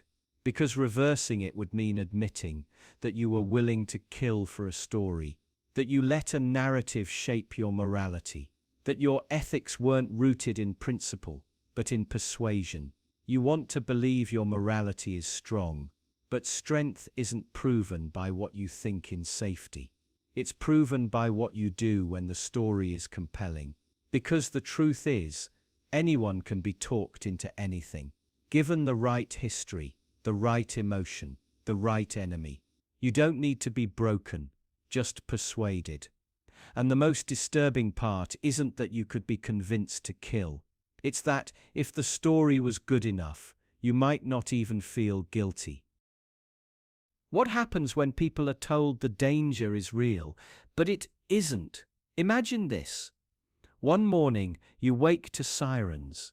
Your phone flashes a government alert, an emergency. Something deadly is spreading, something urgent and invisible. You're told to stay inside, avoid contact, report anything unusual. There are press conferences, numbers, graphs. Experts appear on every screen. People start wearing masks, cancelling plans, shutting their doors. Fear takes hold before facts ever settle. And you believe it. Why wouldn't you? The signs are there, the authority is loud, and doubt feels reckless. You want to be responsible, to be safe. So you comply, you change your habits, your movements, your speech. You learn new rituals. You monitor your thoughts. But what if the crisis isn't real? Not completely fake, just exaggerated, misrepresented. A threat distorted enough to change behavior, without enough truth to justify it. What if someone, somewhere, benefits from your obedience more than you benefit from your caution? You'd want to think you'd notice, that you'd see through it. But fear doesn't leave space for doubt. Fear doesn't ask for evidence. It asks for submission. And the more afraid you become, the easier you are to guide, not with force, but with suggestion, with the right tone, the right timing. Eventually, the rules make sense, not because they're logical, but because they feel necessary. They promise safety, control, clarity. And once you accept them, it feels dangerous to question them, even silently, especially silently. You start watching others, noticing who complies and who doesn't. Suspicion grows quietly. Solidarity dissolves. Judgment replaces connection. You see a neighbor breaking a rule, and you wonder if they're putting you at risk. Not because they are, but because the narrative says they might be. That's all it takes. Now you're not just following rules, you're enforcing them. Internally, quietly. You correct people in your mind. You correct yourself. You adjust your behavior. Not because anyone is watching, but because you've learned to watch yourself. This is the power of a fake crisis. It doesn't need to be real to reshape the world. It only needs to feel real long enough for people to change. Once that happens, the change sustains itself. People become the enforcers of their own containment. Fear becomes internalized. The rules become identity. And what happens when the truth surfaces? When someone admits the danger was overstated, or manipulated, or wrong, do people relax? Feel relieved? Not usually, because by then, obedience isn't about the crisis anymore. It's about consistency. People don't want to believe they were misled. They'd rather believe the threat was real than admit they followed something false. So the story shifts. It becomes about how the crisis could have been worse, about how caution was still wise, about how obedience was noble. People double down. They defend the restrictions. They justify their fear, because the alternative is harder, to face that they surrendered autonomy, not out of reason, but out of panic. Now imagine, this tactic isn't new. Imagine it happens quietly, repeatedly, in different forms. Each time, a new reason to submit. A new justification for control, not from villains or tyrants, but from institutions that claim to protect, from systems that promise order. Each time, a little more trust is transferred. A little more autonomy is traded for peace. Eventually, the crisis doesn't even need to exist. The memory of past danger is enough. People remember how bad it felt, how uncertain, how alone, and they obey, not to prevent harm, but to prevent discomfort. They obey because it feels safer than thinking for themselves. And the most unsettling part is this. The fake crisis doesn't just create false fear, it creates real obedience, real compliance, real division, real harm. The effects are real, even if the cause wasn't. The scars stay, long after the story fades, because once fear teaches people to conform, they rarely unlearn it. Once people learn to fear freedom, they rarely reach for it again. And once obedience becomes habit, even a fake crisis is enough to keep it alive. What happens when someone tells you something completely true, but their face doesn't move? No urgency in their voice. No trembling hands, no sign that they feel what they're saying. Just cold facts, precise, unemotional. It should be enough. The words are accurate, the logic checks out, but something inside you recoils. Not because you think they're lying, but because the way they say it makes the truth feel wrong. There's a gap, a dissonance. You're not reacting to the content of their words, but to the absence of what you expect to feel. And that absence becomes the problem. The silence where emotion should be feels louder than anything they said. This happens more than you think. A doctor delivering a diagnosis, a witness recounting a tragedy, a friend telling you they're leaving. If they speak too calmly, too clearly, something inside you resists. As if the lack of emotional noise distorts the signal. You start wondering if they really understand what they're saying. Or worse, if they do understand but don't care. That's the fear. Not that the truth is false, but that it's empty. Stripped of the human weight it should carry. Because we don't just want the truth. We want it delivered in a way that mirrors how we imagine it should feel. If someone tells you they're in pain and their voice is flat, you doubt them. If they describe horror without trembling, you question their humanity. You begin to mistrust not what they're saying, but who they are. But then, what does that mean for you? Have there been times when you told the truth, completely, honestly, but no one believed you? Because your voice was steady, your face controlled, because you weren't falling apart on the outside.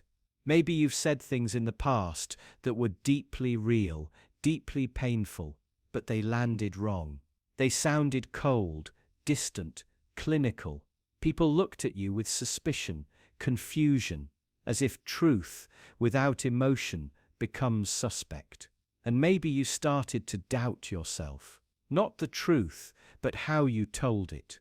You wonder if you're broken in some way, if your quiet, measured delivery makes you seem dishonest, even when you're being more honest than you've ever been. There's something quietly cruel about that. That people might reject what you're saying, not because it's false, but because it lacks performance, because it doesn't hurt loudly enough, because you don't show your truth in a way that satisfies their expectations. So you learn. You adjust. You fake the signals. You lace your words with borrowed tremors, your face with calculated tension.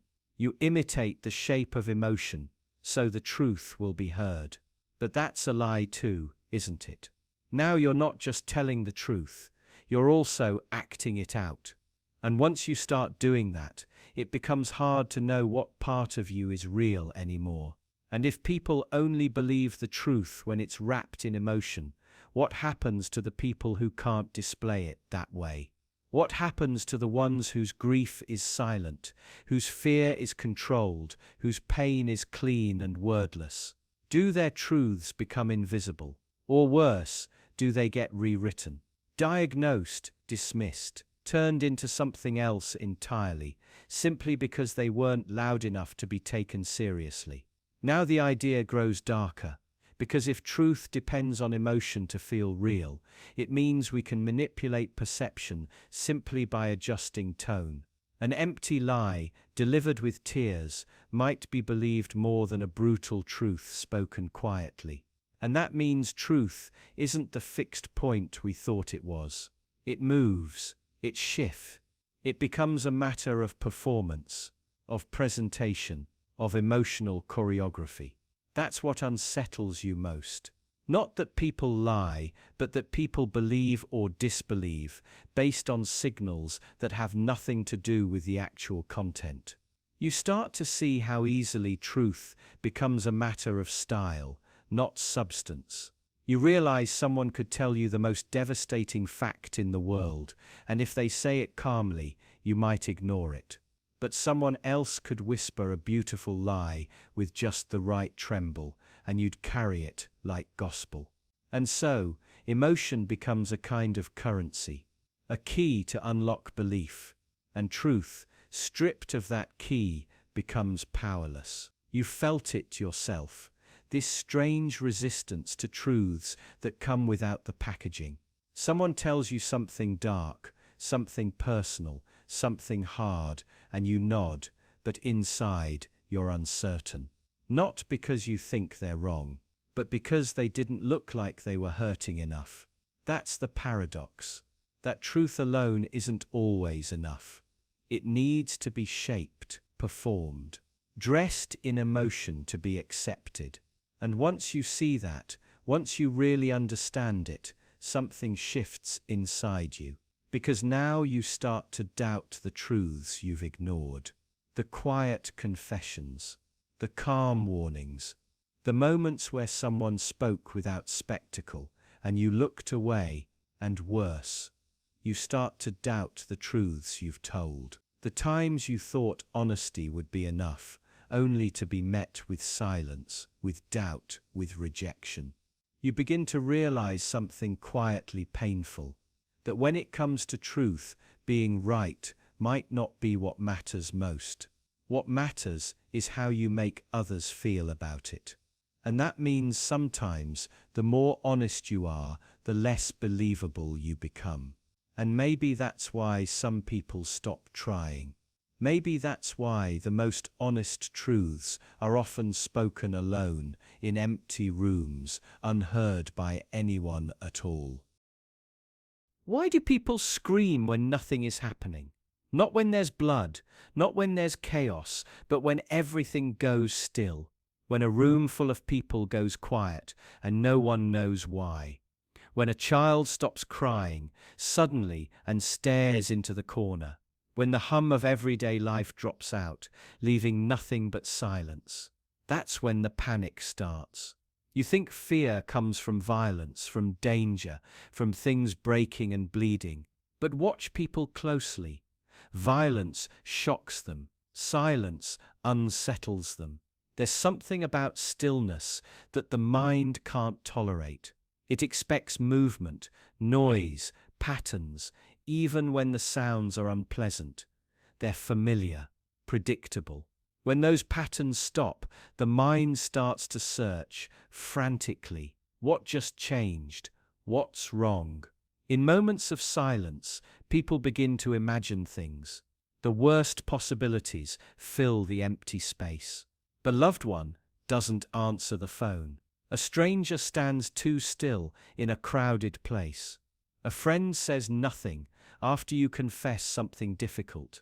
You start to spiral, not because anything has happened, but because nothing has. Silence removes context. It strips away the cues you rely on to feel safe. And without those cues, your mind fills in the gaps with its own projections. You start to doubt the people around you. Then you start to doubt yourself. Did I say something wrong? Did something just shift? Is there something I missed? You begin to understand that noise isn't just background, it's reassurance. Every sound tells you the world is still turning, that people are still functioning, that life is still going according to some plan. Silence, on the other hand, suggests the plan has failed, that something has broken, that you've been left alone with something you're not prepared to face. There are cultures where silence is valued, but even there, it has a specific context, a ritual, a meaning, a time limit. When silence arrives without permission, without explanation, it turns into something else. It stops being peaceful. It becomes suspense, tension, threat. Imagine walking into your home and finding it perfectly clean, but eerily quiet.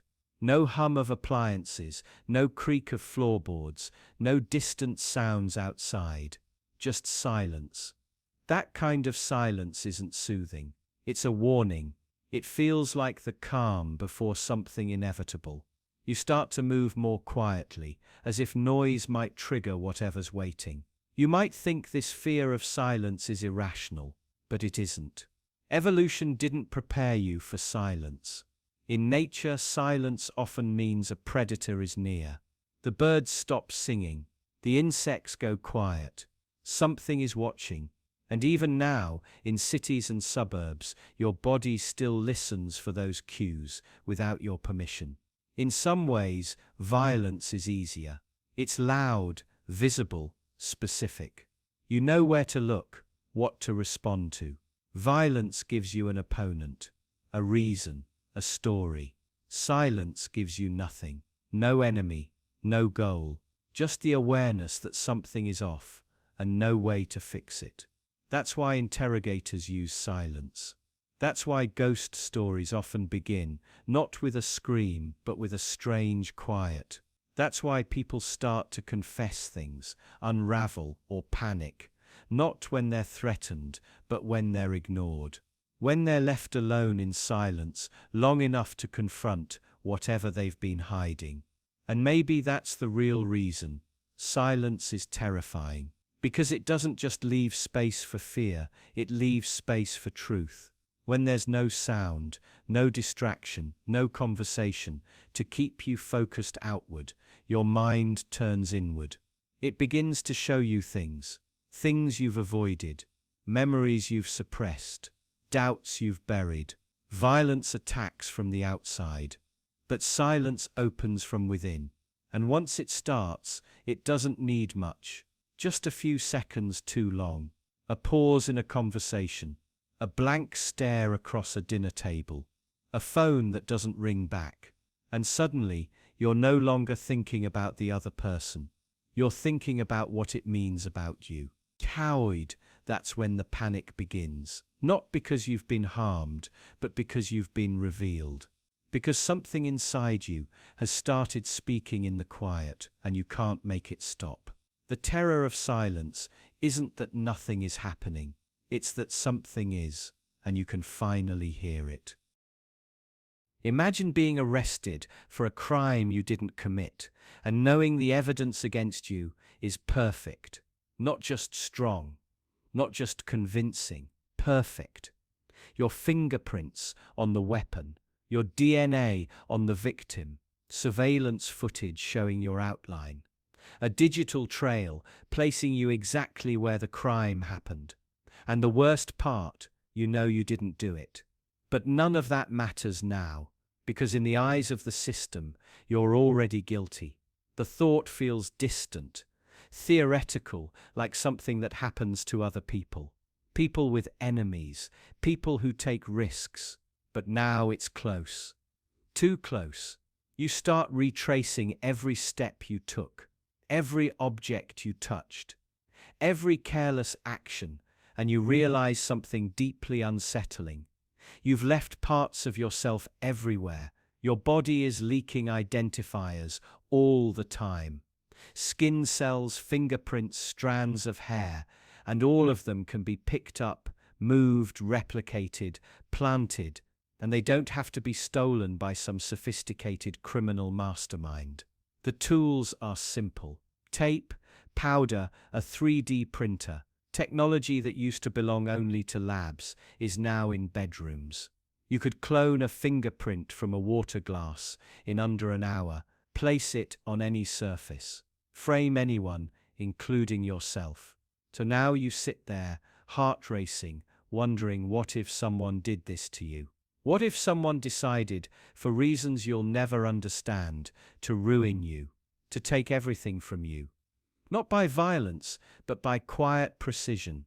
They don't need to break into your home. They don't need to hack your passwords. They just need to follow you long enough to collect a trace of your biology. And once they have it, they own you, your identity, your innocence. You think of how often you've touched things without thinking. The doorknob at work, the pen you borrowed, the glass you handed back at a bar.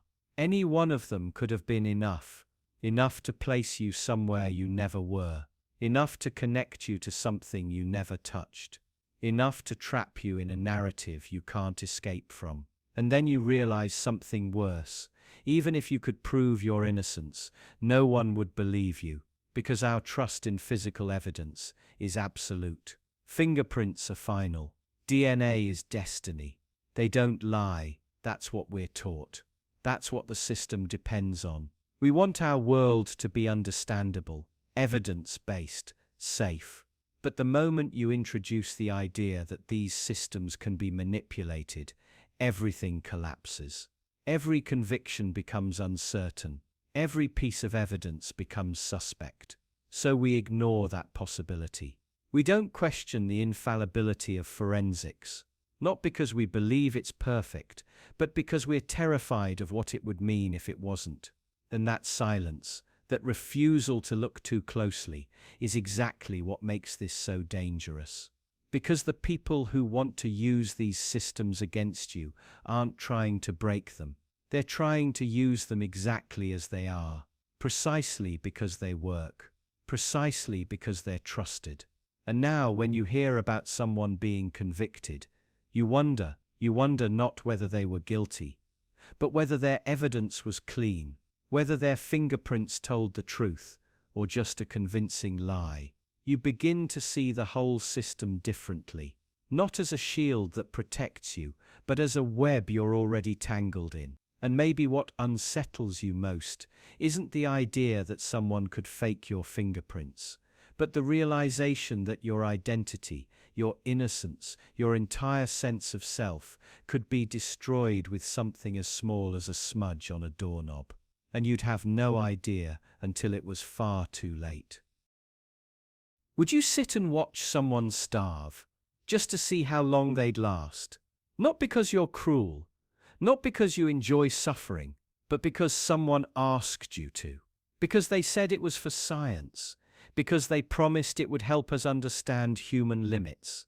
Or maybe because they never really explained, and you didn't ask, you just agreed.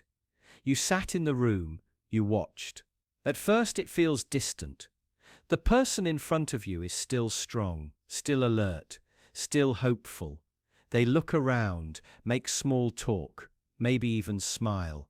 You tell yourself this isn't so bad, you're not hurting them, you're just observing. But hours turn to days, and the change is slow, but constant. Their energy fades, their voice weakens, movements slow, jokes stop, eyes dim. You keep watching. That's your role. You're not allowed to help, not allowed to intervene. You're just there to see what happens. Maybe they ask you for food. Maybe they beg. Maybe they try to make you feel something. But the rules are clear. You can't respond. You're not a person in this scenario. You're a condition, a variable, a piece of the experiment. The discomfort builds, not all at once, but gradually. The longer you watch, the more you feel something creeping in. Not guilt, not at first, something harder to name. A quiet, persistent question. Why am I still here? But you don't leave. You don't stop it. Because that would mean admitting it's wrong. Admitting you knew it was wrong. Long before now, so you sit. You observe. You become a part of the experiment. Eventually they stop speaking. Their movements become small, involuntary. A flicker of the fingers. A twitch of the lips. They stare past you, no longer making eye contact. You tell yourself it's almost over, that the data is nearly complete, that this has to mean something. But somewhere inside, another voice speaks. It says you're not learning anything, not really. You're just watching a person fall apart, slowly, quietly, in real time. And then the hunger does what hunger always does. It consumes, not just the body, but the will, the mind, until there's almost nothing left. Just a shape, barely breathing, barely alive, and you're still there, still watching. At what point does observation become cruelty? At what point does silence become violence? They didn't scream, they didn't resist, they just endured, and that somehow makes it worse. You expected desperation, rage, something to make it feel like a battle. But this wasn't a fight. It was surrender, drawn out over days, and you witnessed every second. You begin to wonder, was that the real purpose, not to study starvation, but to study you, to see how long someone would sit and do nothing, how long it would take for empathy to be silenced by obedience, how long until you stopped seeing a person and started seeing data. Maybe you were the subject all along, because now you can't stop thinking about it, even long after it ends. You remember the moment their eyes stopped moving, the way their body became still, The way the room felt colder afterward, even though nothing changed. You remember not what they said, but when they stopped speaking. You remember the ache in your own stomach, not from hunger, but from shame. And you wonder how far you could have gone. If the experiment continued, if they asked you to watch someone suffer more, longer, deeper, would you have kept watching? Would you have adjusted again? Would you have learned to stop flinching? You think about how easily it all happened, how there was no violence, no threat, just a suggestion, a request, and your quiet compliance. Now the thought follows you, not the memory of what you saw, but the realization of what you didn't stop, of who you became, just by sitting there, just by watching. And maybe the most disturbing part isn't what happened to the person starving. It's what happened to you. Because you didn't just watch someone waste away, you let a part of yourself waste away with them, and you did nothing. You see the photo, it's just an image, pixels on a screen. It's no sound, no motion, no threat. But your chest tightens. Your jaw clenches, something shifts inside your body. And before you even understand why, you're in pain.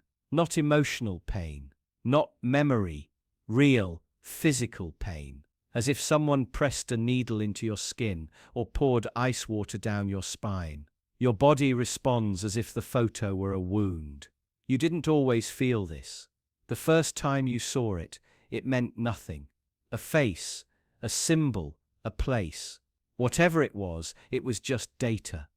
Your mind processed it the way it processes everything, silently, without consequence. But over time, it changed. Or rather, you changed, because the photo wasn't just shown to you, it was paired with pain. Subtle at first. A pinprick, a flash of heat, a tingle. Every time you saw the image, the pain returned. And eventually your body learned, without needing the trigger device, without any actual stimulus, the pain emerged on its own. Just the image now, nothing more, and the pain arrives. You didn't choose this association. It was trained, deliberately, like a reflex, like a habit, like a scar. And that's when it becomes disturbing. Not the fact that it worked, but how easily it worked. How quickly your body obeyed. How little resistance you put up, once the connection began to form. You thought of yourself as rational, autonomous. But now you see what you really are. Programmable. Because this isn't just about one image, one pain. It's about the deeper truth the process reveals. If pain can be triggered by a picture, how many of your other feelings are just learned responses? How many of your fears, your desires, your loyalties, how many were installed?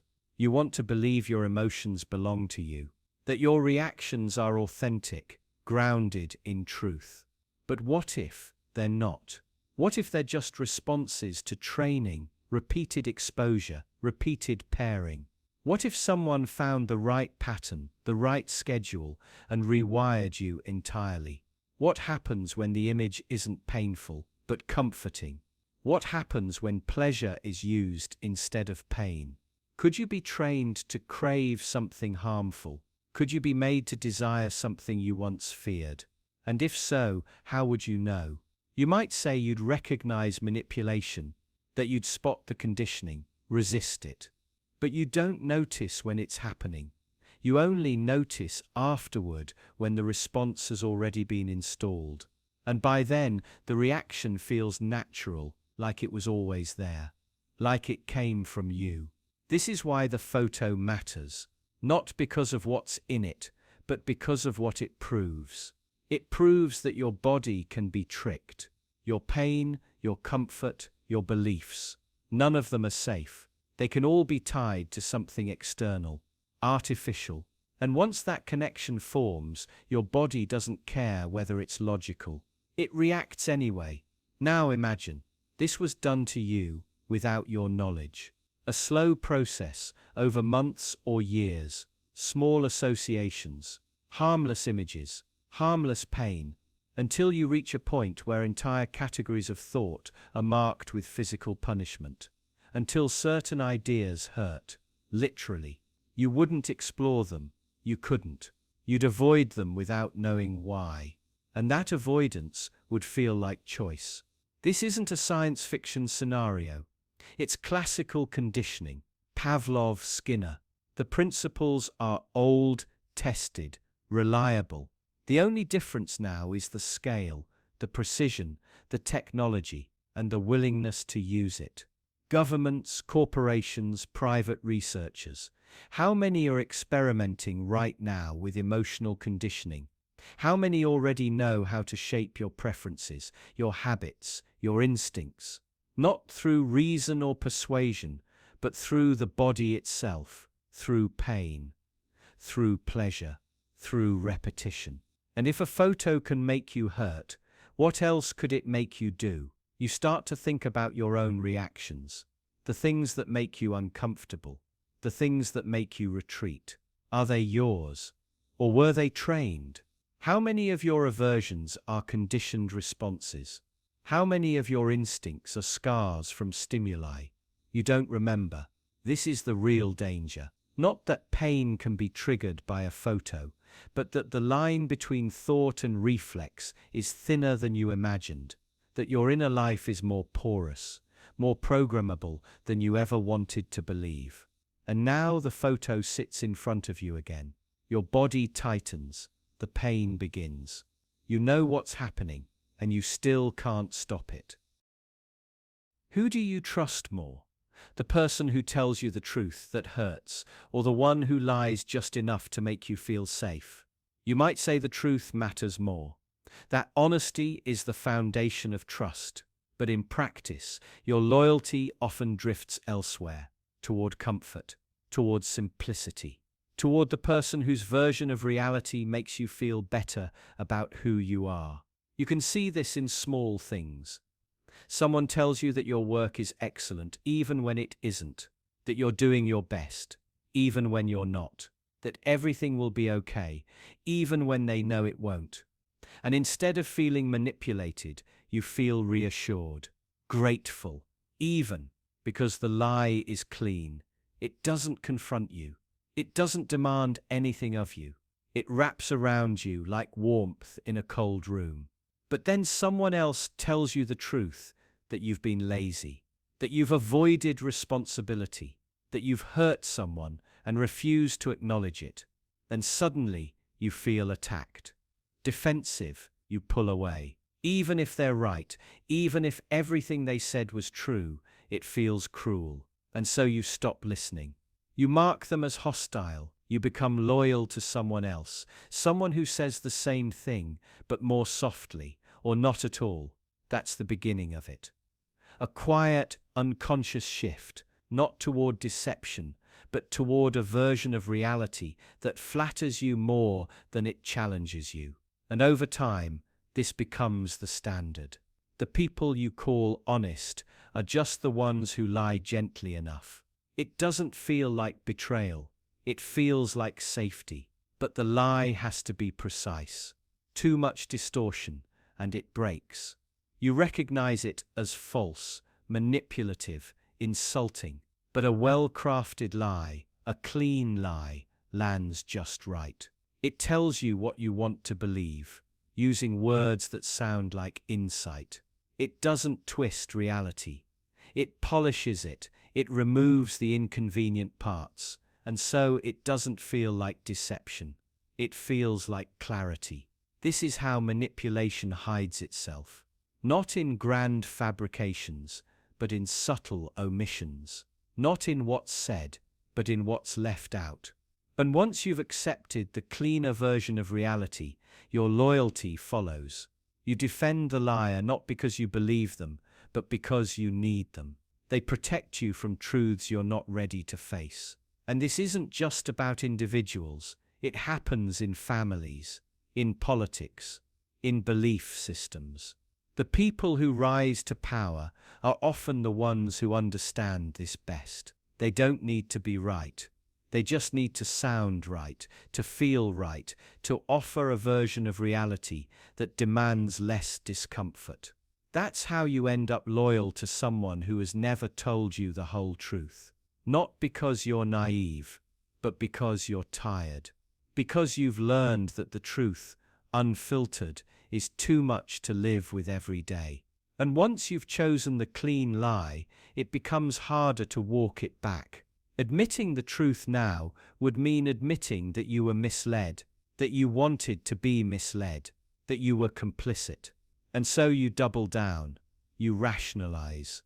You tell yourself the lie wasn't really a lie, just a different perspective. You tell yourself the truth is always relative, always biased, always incomplete. But deep down, you know what happened. You didn't pick the person who was most honest. You picked the one who made honesty easier to hear. The one who gave you just enough truth to feel informed, but not enough to feel guilty. The one who disguised comfort as integrity. And now every time you hear a harsher truth, you flinch. You feel betrayed, not by the liar, but by the one who speaks plainly. You resent them for making you feel small, for making you feel complicit, for reminding you of everything you chose to ignore. That's what makes the clean lie so dangerous.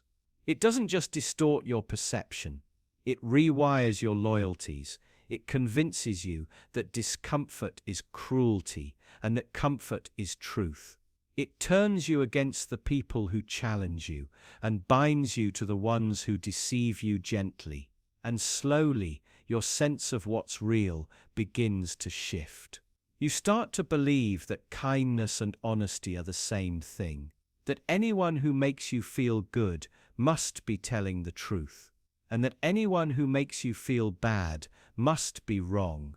But this was never about what's true. It was always about what's tolerable.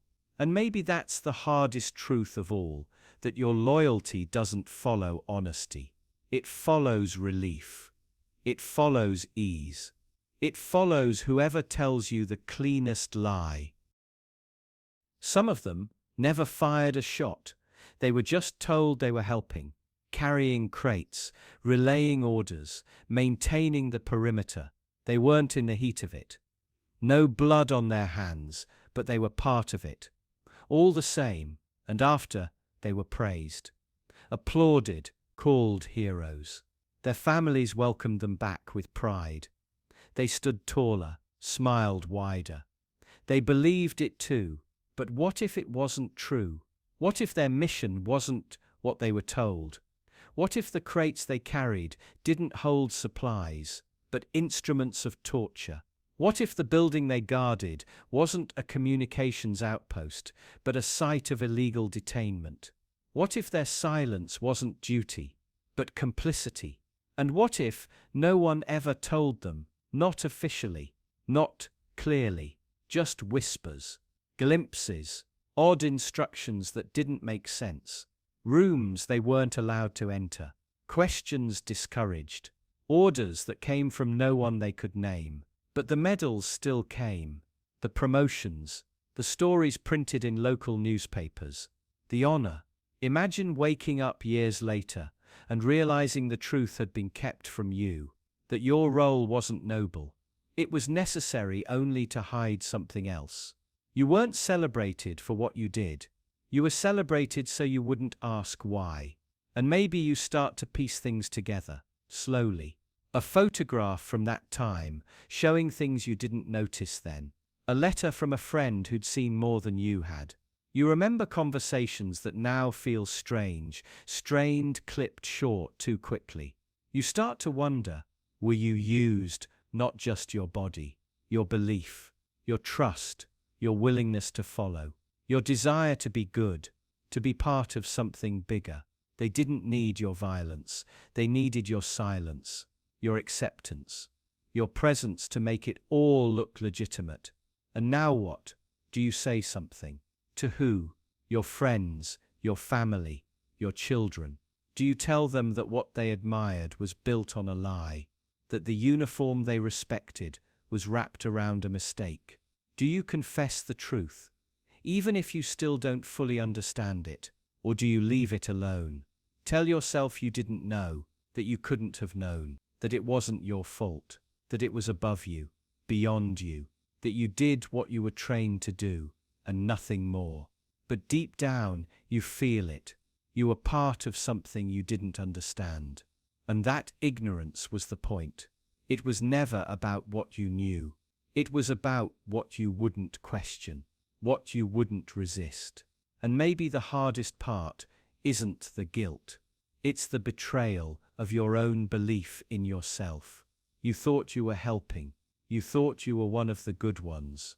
But you realize now that you never asked what good meant. You just obeyed, and you were thanked for it.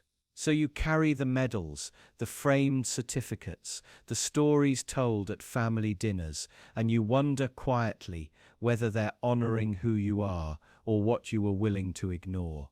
And the more you think about it, the more the word hero starts to sound strange. Empty, heavy in a way it never used to. Because some soldiers were tricked into believing they were heroes, and some still are. What if the fear you feel right now isn't yours? Not really, not completely, not in the way you think. Maybe it started when you watched something disturbing late at night, or when a story you knew was fiction made your chest tighten and your breath catch. You knew it wasn't real. Every part of you believed it, but your heart still raced. Your palms still sweated. Your body reacted as though your life was in danger. That's the strange part. Your brain doesn't need reality to feel fear. It only needs input. It only needs a convincing enough signal. Darkness, screams, a sudden silence, a look in someone's eyes. It doesn't matter if it's happening on a screen, in a book, in your imagination, or just behind you in a hallway you know is empty. Your brain can't distinguish the origin. It only knows the feeling, and that makes you vulnerable. Because fear is not thoughtful. It doesn't analyze or verify. It doesn't cross-check facts. It just responds, instantly, unquestioningly. It floods your body with signals, preparing you to survive. It doesn't stop to ask if you should be afraid. It assumes you should be. And by the time your conscious mind catches up, the fear is already there, alive, physical. This is where things begin to unravel. Because if your brain can't tell the difference between a real threat and a convincing illusion, then fear itself becomes suspect. Not just in entertainment or dreams or memories, but everywhere. You could be afraid of something that doesn't exist. You could be avoiding a danger that isn't real. You could be shaping your life around a lie, simply because your body reacts to it as though it were true, and you wouldn't know. Your decisions, your instincts, your beliefs, they could all be quietly shaped by this error. You think you're cautious, careful, sensible. But what if you're just conditioned? What if your mind is responding to patterns you've never examined, repeating emotional scripts it learned from scenes that weren't real? Think about that for a moment. What have you feared that never came true? What have you avoided without ever testing it? What feelings have controlled your actions, even when nothing was actually threatening you? Your mind doesn't ask those questions in the moment. It just acts, reacts, protects. But protection becomes dangerous when the danger is only imagined. You end up living a defensive life, haunted by scenarios you invented or inherited. You begin to fear feelings themselves because they seem to come from somewhere meaningful, even when they don't. And that's the deeper trap. Once you start responding to fear as if it's real, it becomes real. The choices you make because of it shape your reality. You avoid risks, distance yourself from people, withdraw from experiences. You stay safe, but you also stay small. You start living in a kind of emotional simulation, where fear dictates what you can and cannot do, regardless of whether the threat exists. And slowly, without noticing, You stop questioning why you're afraid. You just accept it. You accept that some places make you uneasy, some situations make you anxious, some people make you tense. But what if none of that is based on the present moment? What if all of it is left over, scripted by past experiences, consumed stories, second-hand warnings? You wouldn't know the difference. Because your brain treats memory like reality. It replays fear the same way it experiences. The panic feels just as strong, the heartbeat just as fast, the muscles just as tight, and so it reinforces itself. Every time you remember something frightening, you relive it just enough to believe it's still relevant, still dangerous, still true. But it might not be. It might just be noise your brain mistook for signal. A story you never questioned. A fear that belongs to someone else, absorbed like a virus through repetition. Now think about how many of your fears were taught to you, subtly, indirectly. Through movies, headlines, advice, through other people's reactions. You didn't learn them from being in danger. You learned them by watching someone else flinch, someone else panic, someone else freeze. And your brain took notes. Your nervous system adapted, your body prepared, just in case. And now you carry those preparations with you, every day.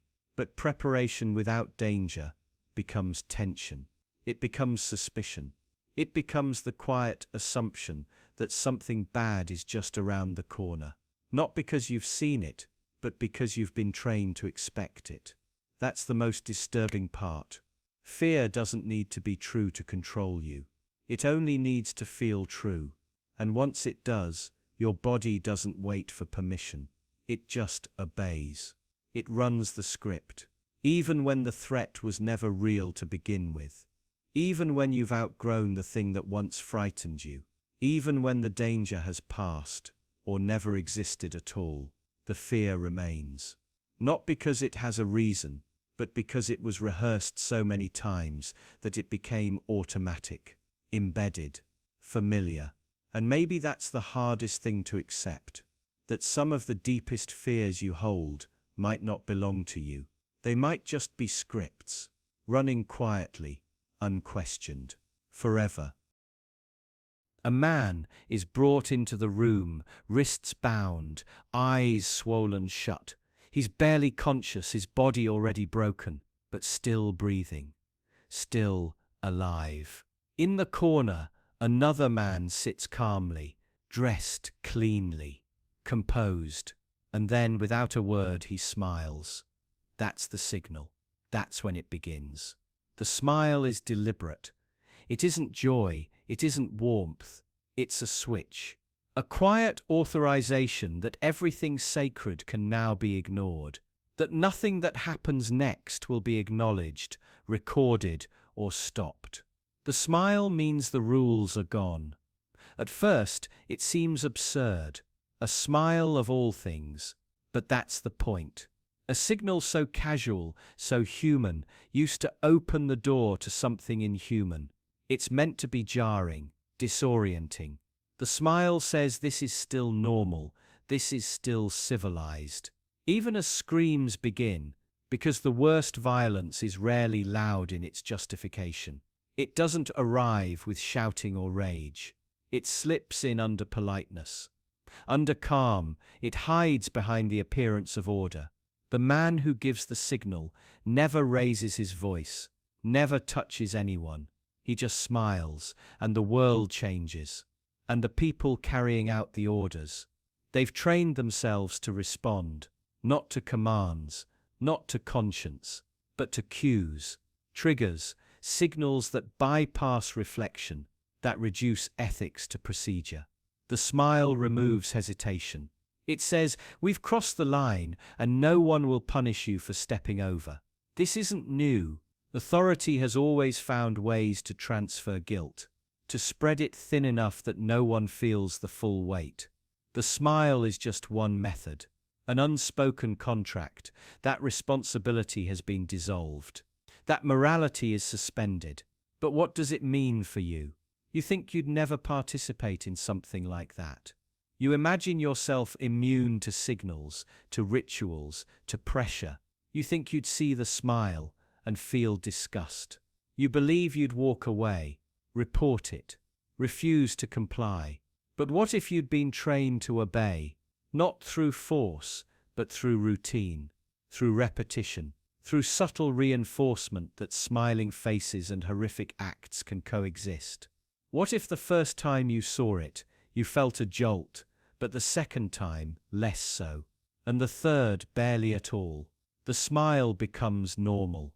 The sound of suffering becomes background noise. And eventually, the distinction between right and wrong dissolves. Not through violence, through familiarity. This is how institutions work. They don't need to argue with your morality. They just need to exhaust it, to grind it down with repetition. You stop seeing pain, you start seeing procedure. And when someone smiles to begin, you don't question it. You respond, automatically. And maybe the most disturbing part is how easily that response becomes part of you. Not reluctantly, not with guilt, but with calm. You sleep at night. You laugh with friends. You separate who you are from what you've done, because someone else smiled first. Now consider this. What if the man who smiles doesn't believe in the violence either? What if he hates it? What if he tells himself he's only facilitating, not participating? That his role is minor, indirect, administrative? What if everyone tells themselves the same thing? The man who tortures says he's just following signals. The man who signals says he's not the one causing pain, and the system continues, unbroken, because no one claims the act.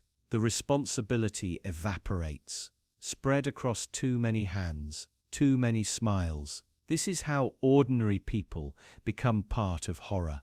Not with rage, not with hatred, with routine, with quiet nods, with a smile, and then one day you're alone with your thoughts, and something flashes through your memory.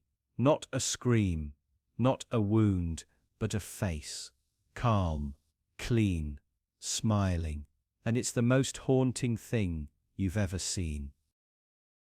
How can someone look you in the eyes, smile warmly, charm a room full of strangers, and still feel nothing? This isn't a question about evil. It's a question about invisibility, and how someone can be so convincingly ordinary, even likable, while hiding something hollow just beneath the surface. We think we can spot danger. We think we'd recognize someone without empathy. But the unsettling truth is this: the more convincing the psychopath, the less likely you are to ever suspect a thing. They don't look like villains. They don't give off the energy you expect from someone dangerous. No raised voice, no twitchy behavior, no wild eyes, just calm, measured presence. Often intelligent, often charismatic, often pleasant. Because the most dangerous psychopaths aren't the ones who stand out. They're the ones who blend in. Even trained experts, psychiatrists, forensic psychologists, interrogators have been fooled, because the defining trait of a convincing psychopath isn't violence. It's imitation, the careful replication of emotional life, the performance of empathy, without ever feeling it. They watch you. They study how you react, how you speak, how your face changes when you care about something. Then they copy it. Smoothly, effortlessly. Not because they want to connect, but because they want control. This control isn't always about cruelty. Sometimes it's about opportunity, influence, status, safety. They mirror your values, your emotions, your beliefs. They become exactly what you want them to be, until they get what they need, and you never notice, because nothing feels off. They don't make mistakes in the usual way. They don't contradict themselves. They don't have outbursts. They don't struggle to connect. They pretend so well that you assume they're deeper than most. Sensitive, even. But it's not sensitivity. It's simulation. And the more convincing the simulation, the less likely you are to question it. You think you know what absence feels like. You think coldness is obvious. But real coldness doesn't always feel distant. Sometimes it feels warm, interested, attentive. That's the trick. It isn't that experts aren't trained enough. It's that the game is asymmetrical. The psychopath studies you far more carefully than you study them. They build a map of your emotional landscape, and they use it to navigate, to manipulate, to stay hidden. Even when suspicion rises, it often fades. You doubt yourself. You tell yourself you're being paranoid. After all, they've never done anything wrong. They've only been kind, charming, generous even. You begin to wonder if the unease you feel is your own flaw, your own mistrust, rather than a warning. This is where the danger lies, not in what they do, but in how you feel about them. How easy it becomes to question your own instincts, to second-guess your own discomfort. Because psychopaths don't just deceive others, they erase your ability to trust your own emotional judgment. And this isn't just theoretical. It's not just a clinical curiosity. These people exist, and not in institutions or on the fringes of society. They sit on corporate boards. They hold office. They lead teams. They build families, and most never commit a crime. They don't have to. Their power isn't in violence, it's in subtlety, in persuasion, in knowing exactly how much to give and when to pull back. They play the long game, and they're often better at being what you want than anyone else you've ever met. So how would you know? You might not. That's the point. And even when patterns emerge, when inconsistencies surface, when cracks appear, it may already be too late.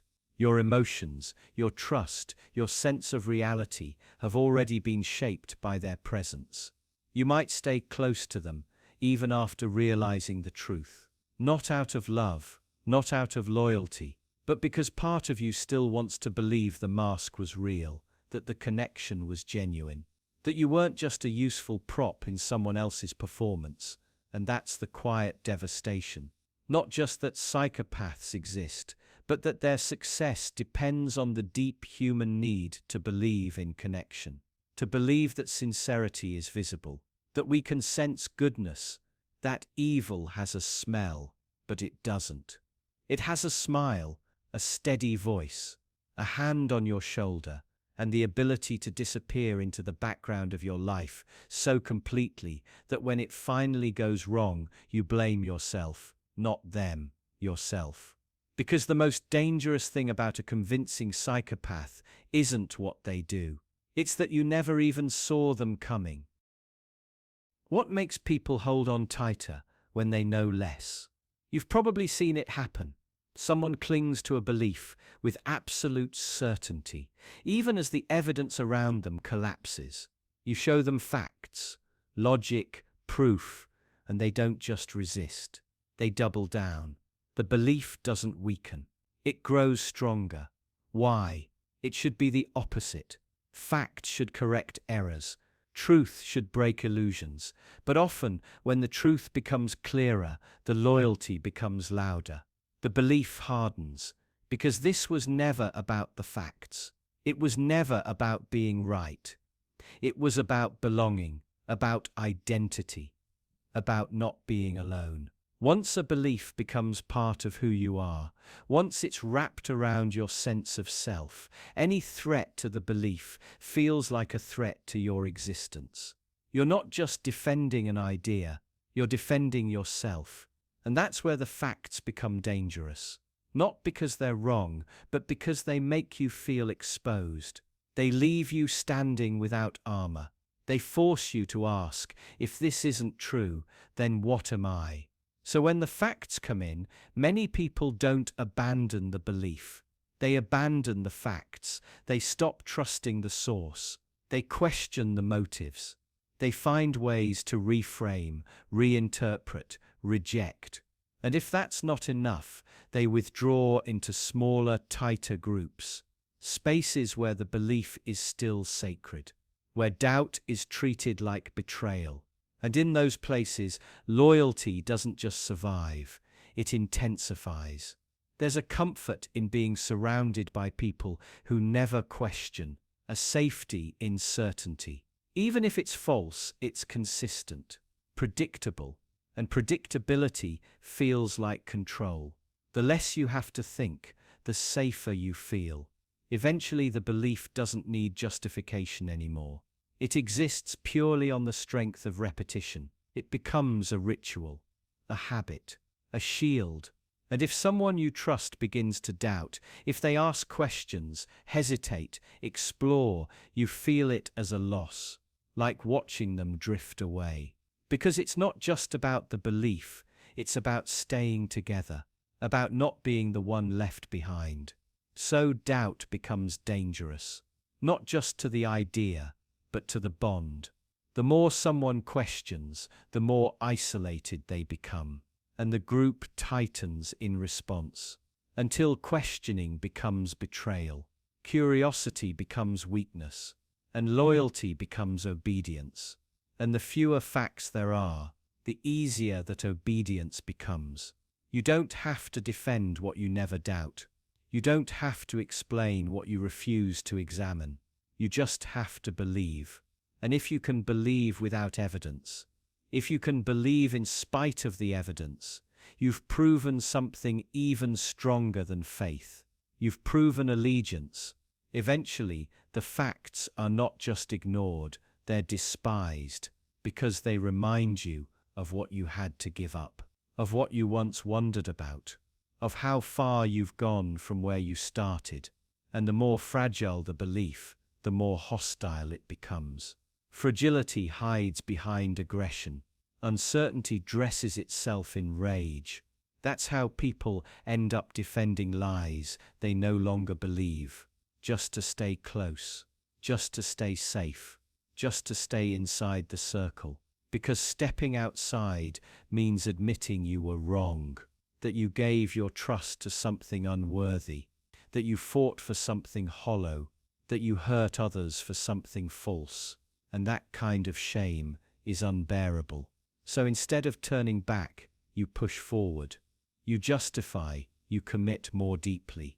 And the belief becomes untouchable, not because it's strong, but because you've tied your dignity to it. You protect the belief to protect yourself. And now you can't afford to let the facts in. Not because they're false, but because they might be true. And if they are, everything falls apart. So you don't just reject the truth, you erase it, and you feel more certain than ever, because now there's nothing left to question. They inserted the needle not to sedate or to heal, but to measure how much you cared, not in theory, not in words, in measurable, quantifiable data. A hormone here, a signal there, real-time emotional feedback. They wanted to know what your body says when you see someone else suffer, whether your pulse jumps, whether your skin cools, whether your brain registers distress that isn't yours. It wasn't a metaphor. It was clinical, a syringe, a scan, a reaction. They exposed you to suffering. A stranger in pain, a child in distress, an old man crying out in fear, and recorded your response. Not whether you helped, just whether you felt anything. And if you didn't, they didn't judge. That was the most disturbing part. No consequences, no accusations, just a note in your file. Just a silent acknowledgement that your body remains still when others hurt. At first, you assume you passed. You tell yourself your empathy is intact, that you care deeply. But then you begin to wonder. Not because anyone says you failed, but because no one says you passed either. They just move on, calmly, without comment. You start to remember the images, the sounds, the eyes of that child looking at you through the screen. Were you disturbed? Did you flinch? Did your heart rate even change? You don't know. And now you want to. Now you need to. You try to recreate the feeling. You imagine someone suffering in front of you. Someone you love. Someone you've never met. You wait for the ache in your chest, the instinct to protect. But the feeling doesn't come on demand. And now you're unsure. Were you always this way? You start thinking back. Situations you dismissed. Stories that should have broken your heart but didn't.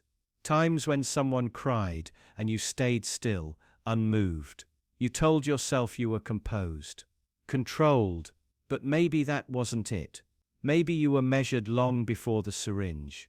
In how you watched the news without blinking. In how you scrolled past tragedy. In how you listened to someone's pain and responded with advice instead of silence. And then you remember something worse. That moment when you saw someone in pain and felt something else, not empathy, but curiosity, not sorrow, but distance.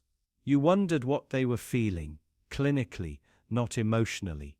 You noticed your own calm and wondered what it meant. You didn't panic, you didn't reach out, you observed. And now you're afraid to ask. Not them, yourself.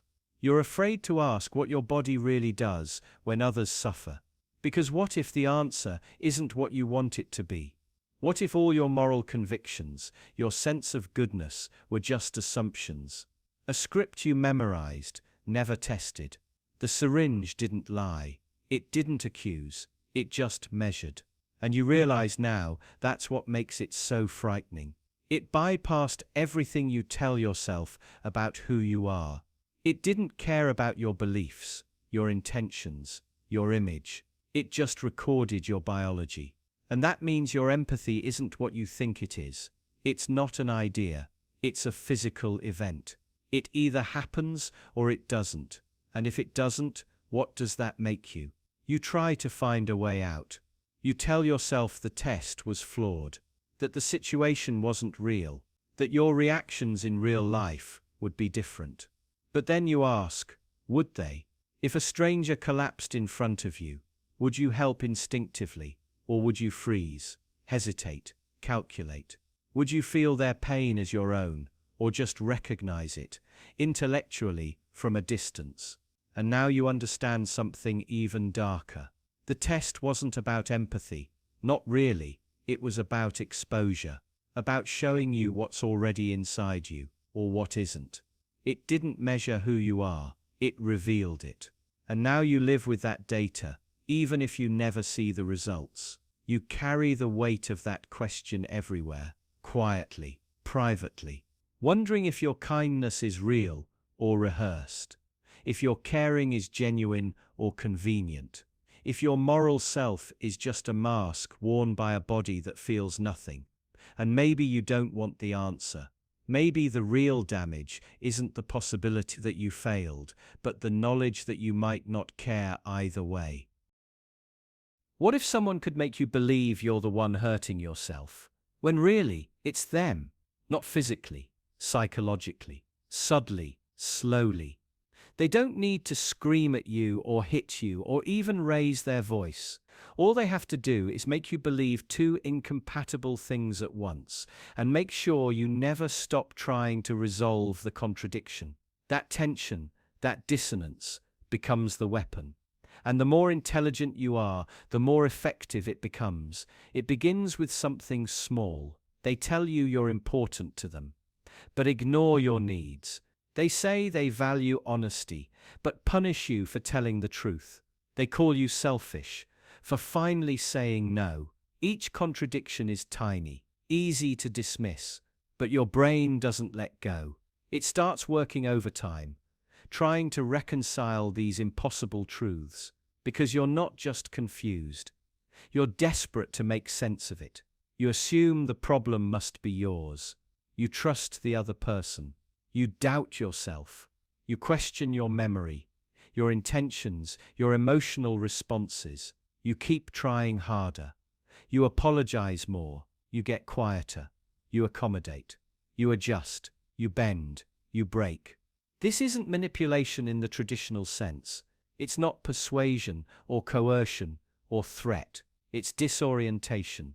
And it works because of how we're wired.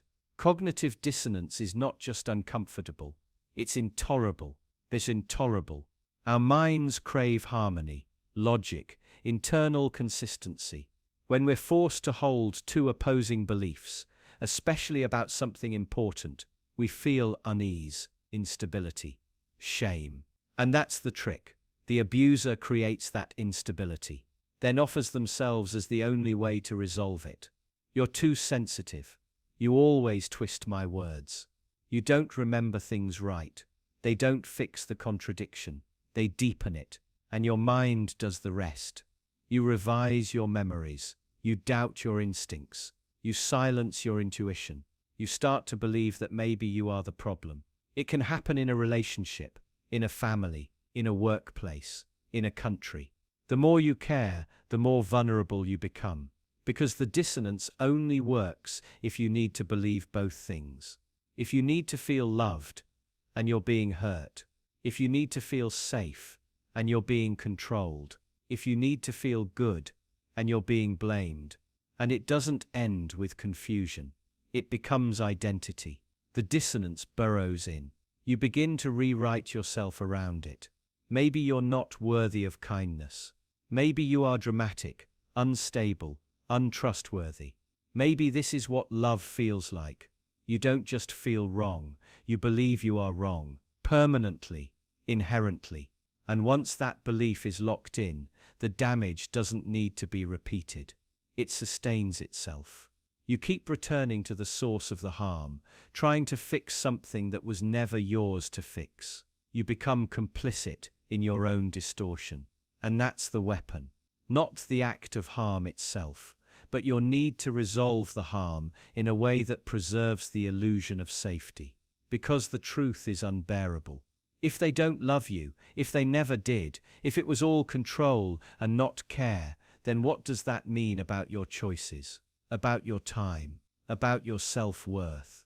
Accepting that truth is harder than living the lie. So you stay, you rationalize, you split your own mind in two, and try to live inside the fracture.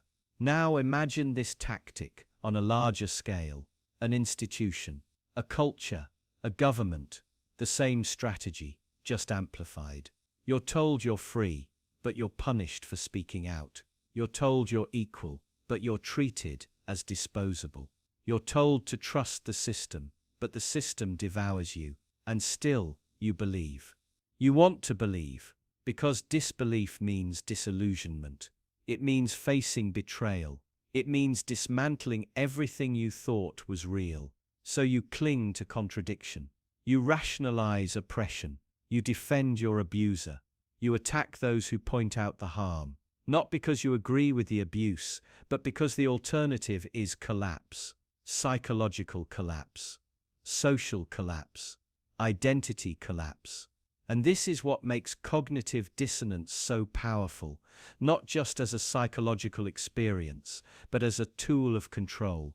It doesn't need walls or weapons or war. It only needs belief. A person's own need to feel consistent, to make sense of their world, becomes the mechanism of their own manipulation. And once it's working, it can run forever. No force needed, no reminders. You'll police yourself. You'll silence your doubt. You'll defend your captor. Not because you're weak, but because your mind is trying to protect you from truth, from grief, from collapse.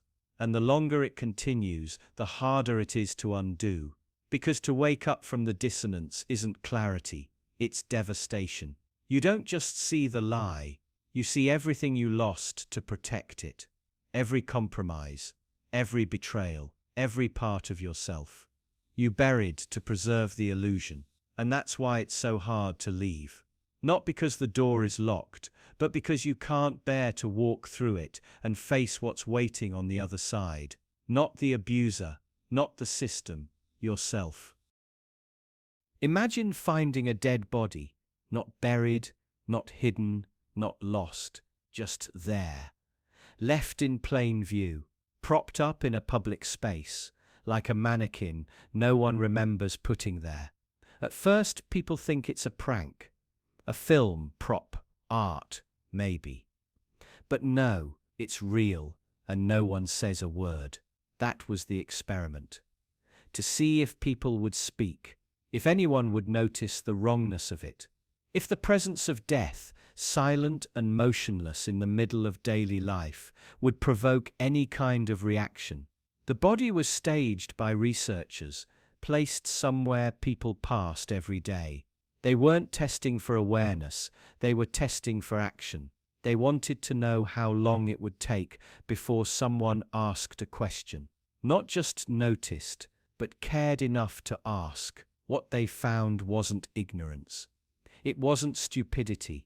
It was something colder. People noticed. They looked. They paused. Some stared for several seconds before walking away. Some pointed. Some laughed. A few took pictures, but no one asked. No one reported. No one even tried to touch it. You think you wouldn't be like them. You want to believe you'd act. You'd question. You'd intervene. But think about the world you live in. How many strange, unsettling things have you already learned to walk past without reacting? How many moments of quiet alarm have you suppressed? People yelling, crying, collapsing on the sidewalk. Fights behind closed doors. Bruises on strangers. You notice, but you don't ask. You've been taught not to interfere. That it's not your business. That someone else will handle it. That silence is safer. And over time, that lesson becomes instinct. That's what the researchers were studying. Not apathy, not cruelty, but obedience. The quiet, unthinking habit of looking away. It doesn't feel like evil. It doesn't even feel wrong. It just feels normal. You're used to the idea that the world is strange, that things happen all the time. You don't understand. You're not shocked anymore. You're not curious. And maybe most dangerously, you don't feel responsible. The body stayed there for hours. People passed within inches. Some even sat near it, ate lunch beside it. No one asked. It's not that they were heartless. It's that they were uncertain. And in uncertainty, people default to silence. The fear of being wrong outweighs the fear of doing nothing. You don't want to be the one who makes a scene. You don't want to be wrong. You don't want to be judged. So you say nothing, even when something feels terribly wrong. And the longer no one reacts, the more normal the abnormal becomes. The body doesn't disappear, but the sense of urgency around it fades. It blends into the background. Just another strange thing in a world full of strange things. The researchers weren't testing morality. They were testing reality. They wanted to see how easily people would adjust to something that should never be acceptable. And the answer was very easily. Not because people are bad, but because people are tired, distracted, conditioned. Everyone is waiting for someone else to act first. And maybe you'd be different. Maybe you'd ask. But ask yourself this: what would you actually say? To whom? In what tone? With what certainty? Would you be calm? Would you be confident? Or would you hesitate, worried you were misreading the situation? And during that hesitation, how many others would walk by, doing exactly what you're doing? You start to see the trap. It's not that people don't care, it's that they care quietly, alone, in their heads. Without speaking, and unspoken concern changes nothing. The corpse didn't move, the people didn't speak, and the silence taught the researchers something simple and terrifying, that truth can disappear, not by force, but by neglect. That death can go unnoticed, not because it's hidden, but because it's visible enough to become ordinary. That the line between normal and horrific is thinner than anyone wants to believe, and all it takes to erase it is silence. And the most disturbing part isn't what happened in the experiment. It's wondering how many times it's already happened in real life. How many wrong things have you done? Not because you didn't know they were wrong, but because they just didn't feel wrong at the time. Not decisions made in a rage, or under pressure, or out of desperation. Not things done in the heat of the moment, but quiet choices. Thoughtless, casual, even pleasant. Moments where harm was a side effect, not the intention. Moments where your conscience should have spoken, and didn't. You probably think your conscience is a built-in alarm, a kind of moral radar. When something feels wrong, you avoid it. When something feels right, you trust it. That's what it's there for, isn't it? But what if that feeling isn't nearly as reliable as you think? You don't notice when it's missing. You only feel it when it activates. And even then, not always. Some people can commit terrible acts and sleep soundly, not because they're evil, but because their conscience simply didn't notice, didn't register the wrongness, didn't sound the alarm. And if that can happen to them, why couldn't it happen to you? Most of your moral choices aren't made through careful reflection. They're habits, reactions, social signals, emotional pulls. You do what feels right. You avoid what makes you uncomfortable. You follow your instincts, your upbringing, the people around you. But feeling bad about something doesn't make it wrong, and feeling fine about it doesn't make it right. Your conscience isn't objective. It's just familiar. There are things you did 5 years ago that you now regret deeply, but you didn't regret them at the time. Why not? What changed? Not the facts, not the consequences, just your awareness, your clarity, the context you didn't see before. Your conscience didn't fail by accident. It was never equipped to see beyond your perspective. It's not some universal force of justice. It's just a mirror of your environment, your experiences, your fears. It doesn't guide you toward truth. It guides you toward comfort. That's why people can cause harm while believing they're doing good. That's why some injustices persist for generations, because no one felt they were wrong. That's how entire cultures justify cruelty. The conscience adapts to fit what's normal, not what's right. So what does that say about you? You trust that little internal tug to keep you safe from moral failure. But how often do you stop to ask where that tug even comes from? How many times has your conscience stayed silent simply because the harm was invisible, because the victims were far away, or quiet, or inconvenient? It's easy to feel moral when the test is obvious, but when the harm is subtle, slow, systemic, your conscience stays quiet, not because you're cruel, but because your emotional radar wasn't built to notice complexity. It was built to respond to immediacy, to guilt, to discomfort, not to reality. And discomfort isn't morality, it's just a feeling. You could stand by while someone is humiliated, and your conscience might say nothing because it wasn't you. You could buy something made in a sweatshop, and your conscience might stay silent because the suffering is abstract. You could repeat a cruel idea in a conversation, not out of hatred, but out of laziness, and your conscience might not flinch at all. Not because you're a bad person, but because you didn't feel the weight of it. You start to see the terrifying possibility that your conscience isn't protecting others from harm, it's protecting you from guilt. And guilt, like pain, is something you learn to avoid. Over time, you build systems to stay numb.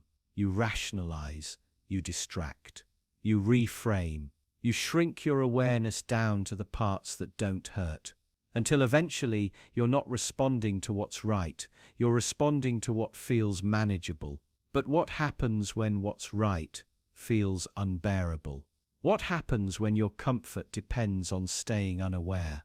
You won't hear a voice telling you to stop. You won't feel a burning sense of shame. You'll just feel fine, normal, maybe even good. And later, if you ever look back, you'll feel horror. But only because your awareness will have changed. And that's the most fragile part. Your morality is only as strong as your ability to notice. You think your conscience will save you from becoming the kind of person you'd despise. But it won't. It never has. It can't. Tor, because your conscience doesn't tell you who you are. It tells you who you were allowed to be. Why did no one help? That's what you ask, watching the footage. The man screams from another room, his voice raw, desperate pleading. You see others nearby. They flinch, glance toward the sound, then sit still. One adjusts their chair, another crosses their arms. No one moves, no one checks. No one even asks if he's okay. They were told the experiment must continue. So they stay, and the screaming goes on.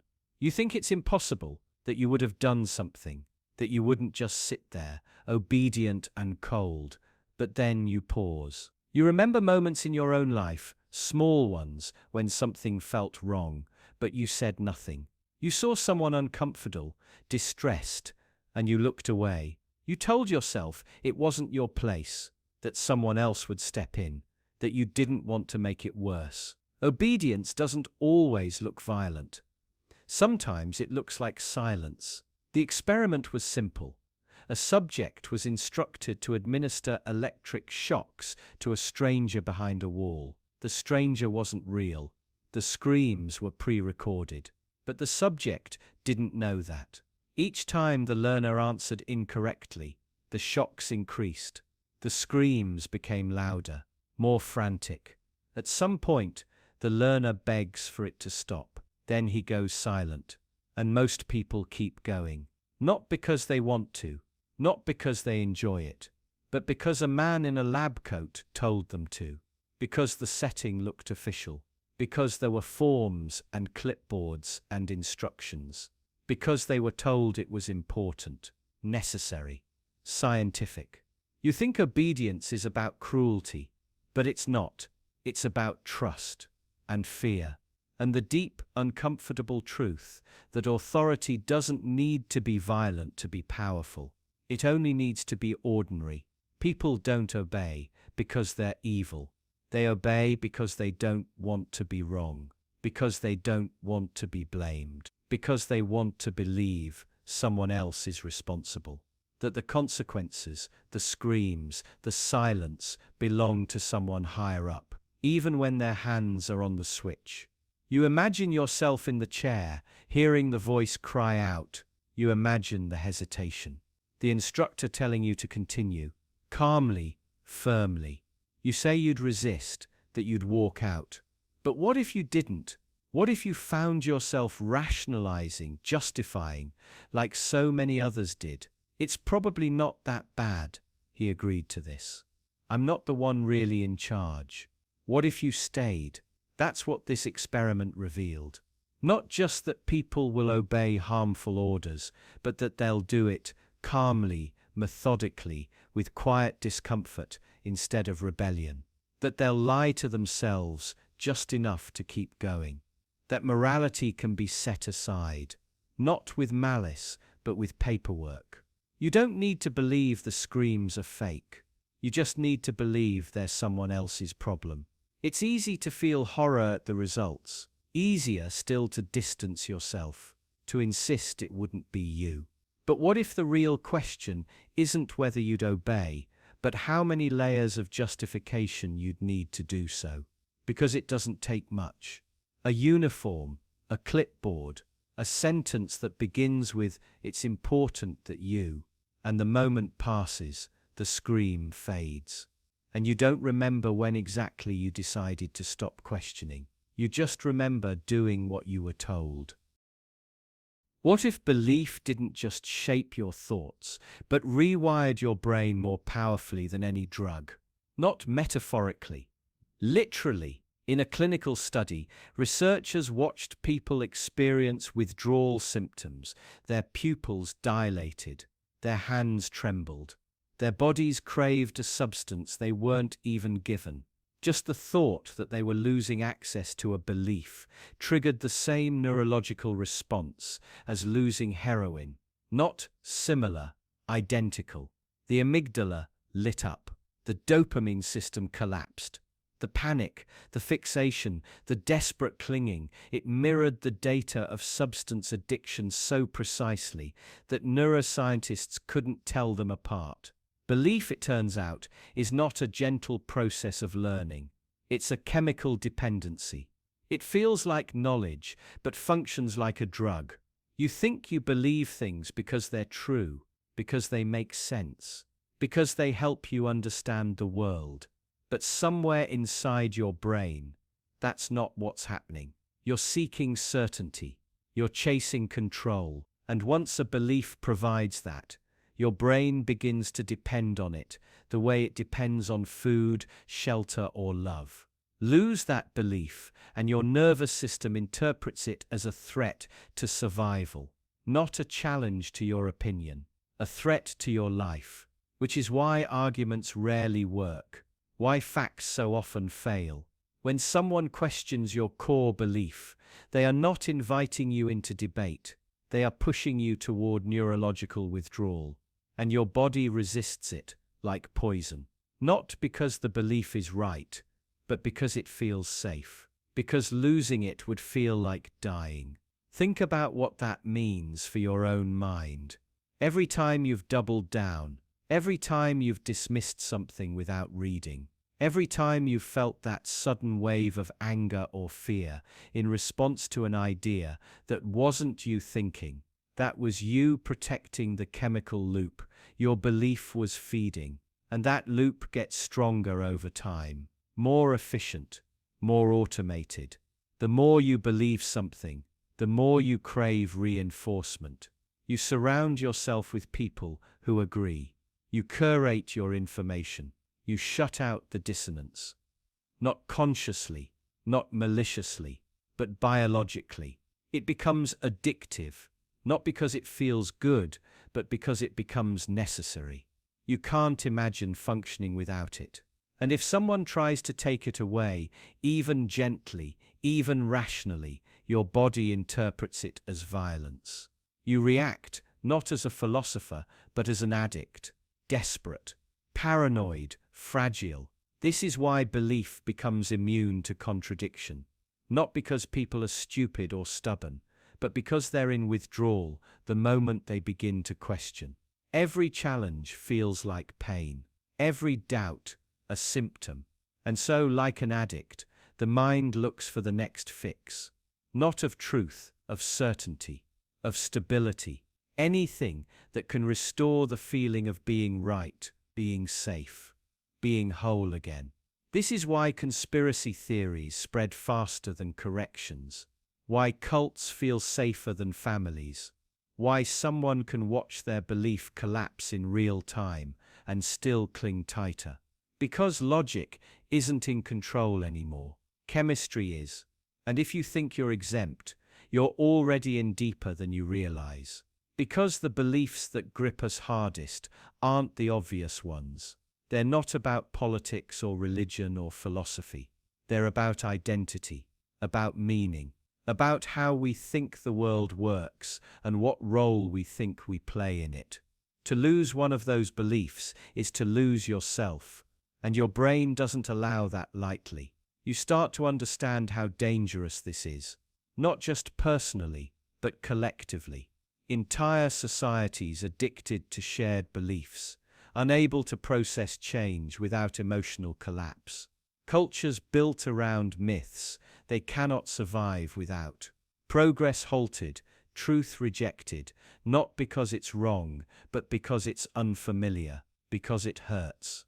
And in that pain, people turn to new beliefs, stronger ones, simpler ones, more addictive than the last. They don't want truth. They want relief.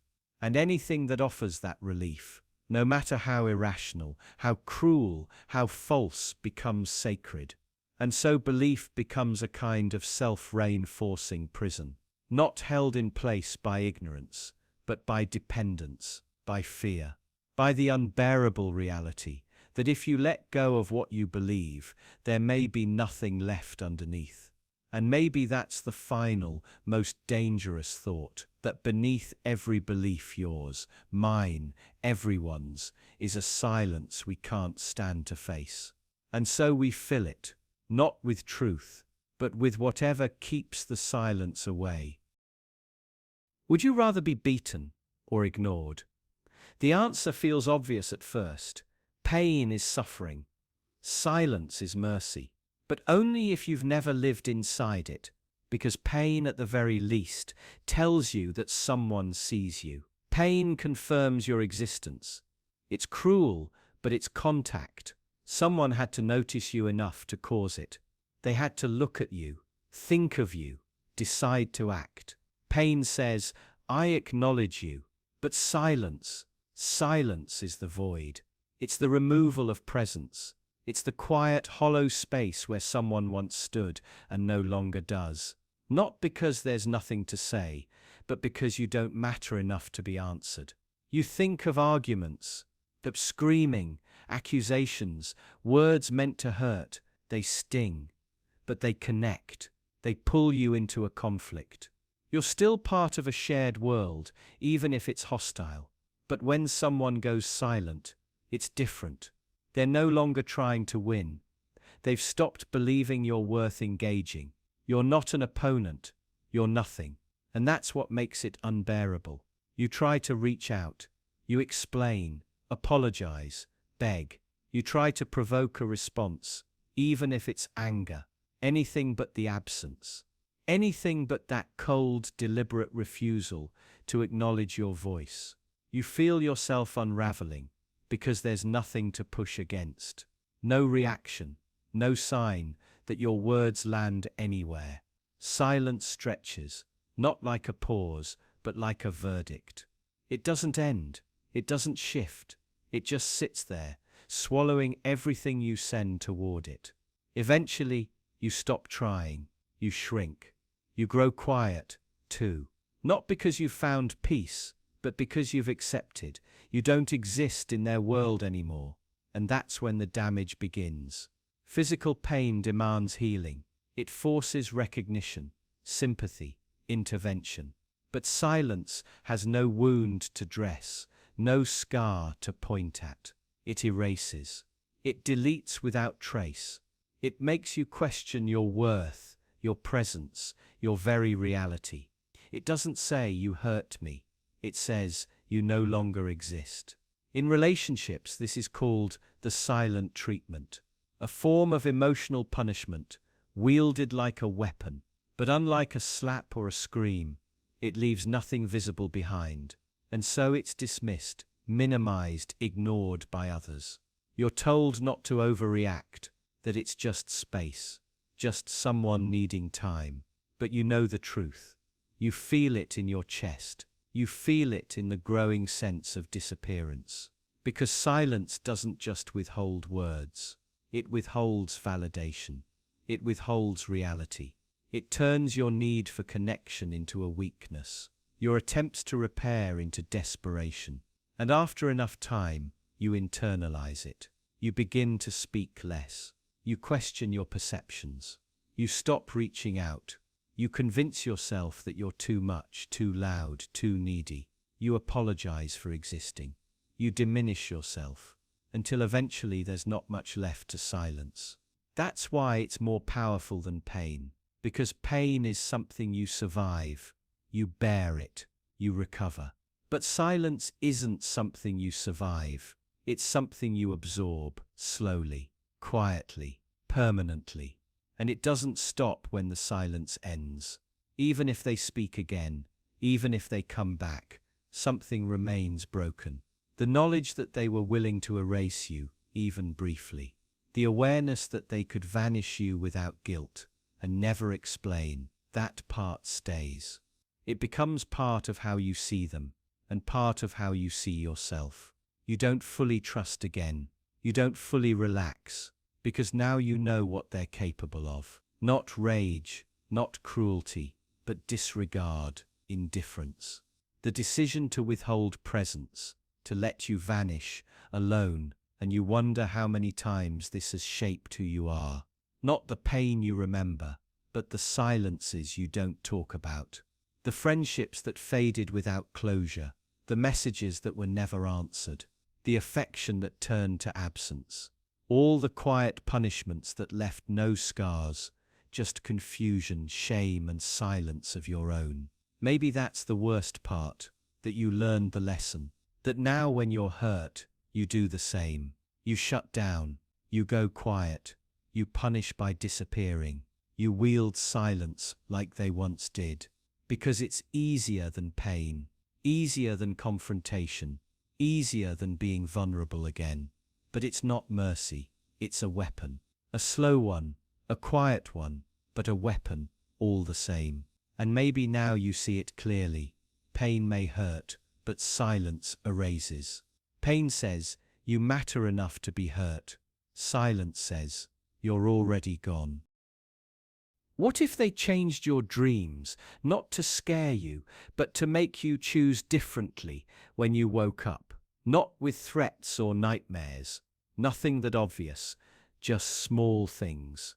A detail shifted here, a face made warmer there, memories that never happened, whispered into your sleeping mind, dressed as truth. You'd never question it.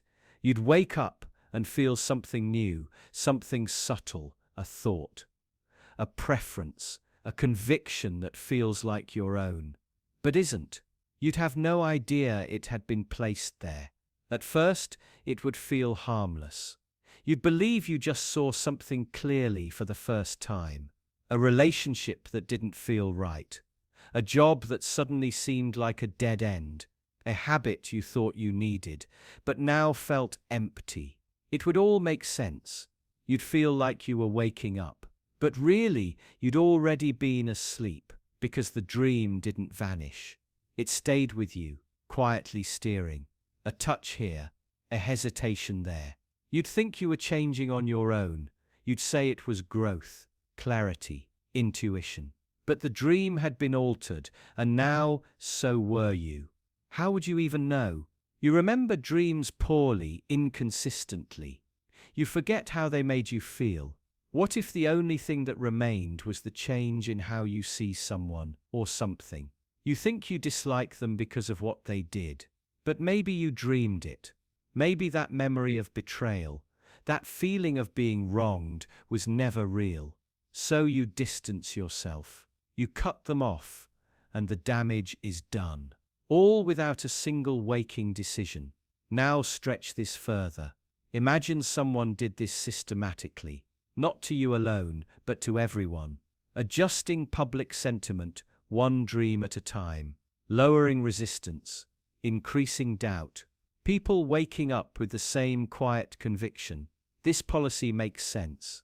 That person can't be trusted. We're safer now. We need this. We believe this. Not because they were told, because they felt it. And feelings don't require evidence. The beauty of it is how invisible it is. No laws passed, no propaganda spread, just a growing consensus that no one remembers forming. No argument to push back against, no facts to question, just a shared instinct, manufactured through sleep. You can imagine how effective this would be, how irreversible.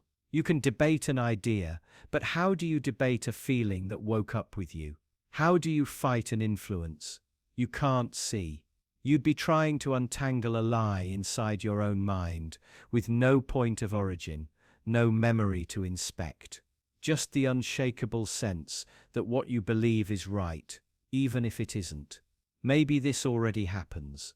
Not through machines or shadowy programs. Maybe your dreams are already shaped by what you see before bed. The feeds you scroll, the stories you absorb, the faces you watch, the voices you trust. Maybe your mind is constantly writing narratives from all of it, stitching together new instincts as you sleep, nudging you gently towards someone else's agenda, and you never notice, so you make decisions. Important ones. You move, you vote, you fall in love, you walk away. Each choice shaped by thoughts that felt like yours, but weren't. Now ask yourself something harder. What if you wanted this? What if the altered dreams gave you peace? What if they quieted your fears, helped you forgive someone, helped you feel whole again? Would you still resist? Would you want to undo it? Or would you convince yourself it doesn't matter, that the feelings are real enough, even if the source isn't? Maybe that's the scariest part. Not the manipulation itself, but the possibility that you'd welcome it, that you'd prefer the dream that helps you function, that helps you love, that helps you choose, and you'd never know whether the comfort you feel is truth or engineering. You think you know yourself. You think your convictions are earned, your choices yours alone. But dreams are slippery. They seep in through cracks, take root without warning, and shape who you become in ways you'll never be able to trace. And if someone wanted to control you completely, quietly, permanently, this would be the perfect way. Not by force, not by lies, just the right dream at the right time. And when you woke up, you'd never question why you felt so certain.